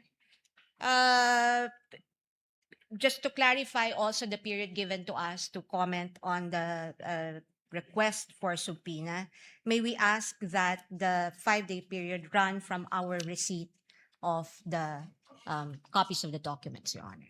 We will make sure that the Counsel for Respondent will get that today. Thank you, Your Honor. The comments of both counsels of the parties are duly noted and entered into records. Chair would like to apologize to Senator Cayetano, who has been waiting for quite some time. Thank you for your patience and indulgence. Senator Thank you. Cayetano is recognized. What is your pleasure, sir? Presiding Senator Judge. Since we already stated as a court that we will take literally Section 3, subparagraph 6 of Article 11 of the 1987 Constitution, that no person shall be convicted without the concurrence of 2/3 of all members of the Senate. May I ask the members of this court, through the presiding justice, to consider, not today, I have a proposal, but not today, but to consider communication with the Sandigan Bayan for the attendance of Senator Dante Marcoleta and Senator Jinggoy Estrada, considering that the presiding officer may correct me if I'm wrong, but if we get to Section 21, as discussed a while ago by the defense, the prosecution and defense, and we do not know what will happen. Their case may be dismissed. They can be out on bail. So we want them to be able to participate and observe the witnesses as senator judges here. I do know that Senator Jinggoy is under suspension, but there's an argument to be made that the impeachment court is sui generis. In ordinary committee hearings, we do coordinate with courts to ask that persons under their custody be delivered to the Senate or the House of Representatives under certain conditions. So I'd like to formally ask, Mr. President, that this court consider that. I will submit whether you'd rather have a caucus or a in-camera discussion, or if you want us all to submit our legal opinion. I wouldn't also mind the prosecution and defense weighing in, but considering that if they do not attend and they are here, sorry, Mr. President, considering that if they do not attend at all and cannot vote, their vote will be equal to a acquittal. And as we said from the start, we want a fair and we want justice, we want a fair impeachment trial. Sinabi ng prosecution na sana tignan yung ebidensya, pakinggan mga witnesses. So kahit gawin to ni Senator Marcoleta at kahit gawin to ni Senator Jinggoy, and of course this is my personal opinion that may politika sa pagpapakulong sa kanila. That's my personal view. Allowing them to attend here might add to the integrity of the proceeding and actually make things easier when the time comes to render a verdict. So may I submit that to the court and to our colleagues for discussion at the proper time, Mr. President. The chair notes the comments and request of Senator Judge Cayetano and will consult the senator judges regarding this matter. and shall coordinate with his office with respect to his requests pertaining to Senators Jinggoy Estrada and Senator Marcoleta, including whether or not we will enlist the comment on and position of the parties to this case. So ordered. Senator Tulfo? What is the pleasure of Senator Judge Tulfo? Rafi? Mr. Presiding Officer, as far as I'm concerned, I would allow siguro mag-monitor yung mga si Senator Jinggoy, Senator Marcoleta. They will be allowed na kahit man lang yung sa TV monitor. Para sa akin, I do agree with what Senator Alan Peter Cayetano was suggesting. Thank you, Mr. Presiding Officer. The point of Senator Judge Rafi Tulfo is well taken by the chair. Any others? If there are none, Presiding Officer would now like to deal with an administrative matter before we adjourn for this afternoon. On the matter of providing public access to case records, yes, Senator Judge Marcos, what is your pleasure, ma'am? Yes, Presiding Officer, may I request an update? As I recall, during the pretrial conference, there was disagreement on how to go about the markings on the various documents, and among the thousands of pages that we have received in evidence for the trial, it apparently was resolved that the counsels would place their initials on the evidence. Is that correct? Is that still what stands today? And each party would take their respective evidence or files and present the same during the trial to guarantee that the same evidence would be presented. Is that correct? That is correct, with the exception of some, I think, documents that where the original was not presented, which is being corrected, I think, by the parties as we speak. Are we in fact in receipt as judges of all these thousands of pages? Dahil ako, simple lang hinahanap ko yung affidavit of investigation, yung dalawang NBI na unang testigo na sana haharap ngayon, nakita ko sa libu-libong pahina na sinabmit, mali-mali ang pagka-annex ng AOI, hindi ko talaga mahanap. Tapos, ang sabi doon, Annex G. Pero nung kinalkal ko yung Annex G, hindi naman affidavit yun, kundi disbursement voucher or something like that. Kaya, hindi ko alam kung nag-provide ba talaga ang clerk ng Senate ng records as marked during pre-trial at kung pinal na talaga ito at pag-aaralan natin. At this point in time, Your Honor, documentary evidence as of yet has not been formally offered and therefore has not been turned over to the court. Neither has it as of yet been identified by a witness to authenticate the same and to be allowed admission into the records of this court. That time will come once the prosecution presents their witness and identifies the piece of evidence. That will be the proper time, perhaps, that the good Senator Judge can ask for a copy because the lady might want to ask questions of the witness should that time come for the witness to testify as to the document marked previously erroneously or rightfully by either party. Yes, precisely. Thank you very much, Presiding Officer. We wish to prepare for the three first witnesses, and we're unable to access any of their affidavits or other documents. Thank you. Duly noted and entered the records. What is the pleasure of Senator Judge Padilla? Ginoong tagapamahalang hukom, gusto ko lamang pong sundan yung sinabi ni Senator Judge Alan Peter Cayetano at magpasalamat po kay Senator Judge Rafi Tulfo. Gusto ko lamang pong linawin na ang hinihingi po namin kung hindi man makapag-participate dahil sinasabi nga po ay ipinagbabawal silang makapag-participate at bumoto si Senator Jinggoy Estrada at Senator Judge Marcoleta. Ang hinihingi po namin ay makapunta po sila dito bilang observer.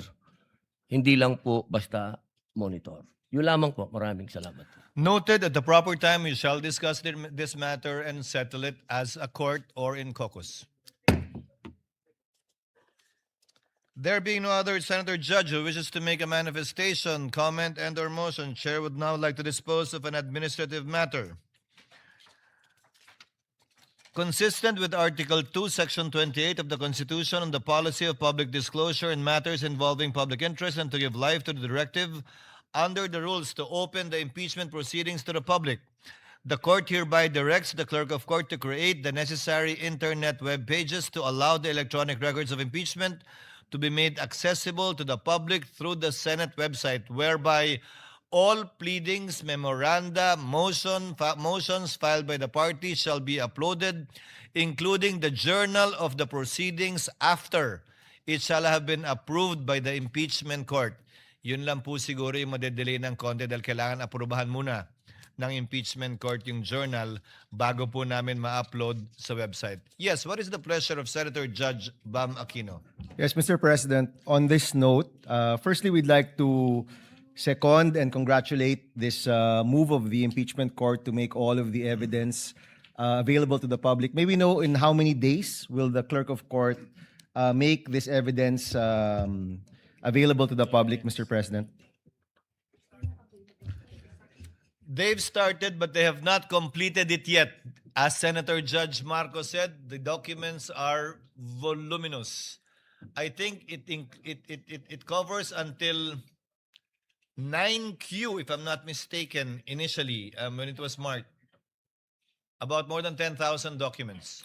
Mr. President, of course, in the same way, if this is made available to the public 6 months from now or 1 year from now, that defeats the purpose of having this made public. No, that will not happen. Yes, may we get a commitment from the clerk of court as to the delay by which presented evidence is made public, Mr. President?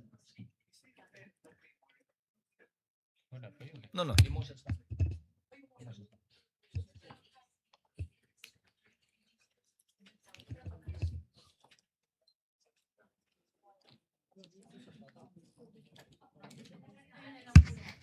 Let me clarify, Your Honor. I believe the articles of impeachment as well as its annexes have been uploaded. The answer as well as its annexes have been uploaded. And most of the exhibits that were marked, not all, are annexes of either the impeachment complaint and or the answer. Can the chair give you an update before the week is over as to a realistic timetable to upload in real time already? Again, except for the journal, which we need to approve. So we cannot upload the Wednesday transcript or journal until we meet again on Monday and approve the journal of Wednesday. So that would be the only delay, if at all, in uploading it. That should be the only delay. So if I take it correctly, Mr. President, the clerk of court will endeavor to upload all of the presented evidence in real time at the soonest possible time, except for the journal, which needs approval of the body. That is correct, Your Honor. Thank you, Mr. President. Senator Judge Cayetano Allen. Presiding Senator Judge, just a clarification. No? So no problem with complete transparency with any public records. But when we talk about evidence, precisely that's why we want a fair trial, due process. There's a process wherein the prosecution shall present evidence, then they will offer it. And then if there's a question as to the relevance or if it is prohibited, for example, if a evidence presented is a fruit of the poisonous tree, will we upload that? We haven't decided yet here whether we will accept it as evidence or not. So let me tell you first which ones personally I don't have a problem with. Don't have a problem with the public records in general being completely transparent. I have no problem with senator judges given time to review everything, and I assume we're all trained to consider only the evidence that is later on offered and admitted. So my problem is that, for example, no, if someone offers now, between now and the trial, wiretapped recordings, do we upload that when we have not made a ruling yet on that? So I just want to be clarified on that. The chair will clarify. As the chair said earlier, only the pleadings, motions, and memoranda filed by the parties, and insofar as the exhibits marked are concerned, only those attached as annexes to either the articles of impeachment and or the answer to the impeachment complaint. Insofar as documentary evidence is concerned, it will only be admitted and, if at all, admitted by the court and published once formal offer has been made. Until such time, we will not publish any documentary evidence even after being identified by a witness, because it is the formal offer that will determine its admission by the court after the Same party thing, rests. just to clarify, same with if we do issue a subpoena, duces tecum. The subject matter of the subpoena will not be published, but the motion for the issuance of a subpoena Thank you. will. Thank you for that clarification. Thank you, Your Honor. Senator Judge Erwin Tulfo is recognized. What is your pleasure, sir?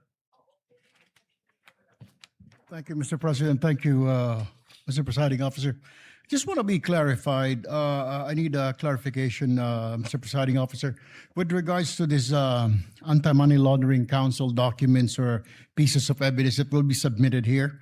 Will it be okay if we tackle this in public, or shall we tackle evidence from the AMLAC during an executive session? I believe these is under the bank secrecy law, or we can tackle it because this is an impeachment court, Mr. Presiding Officer.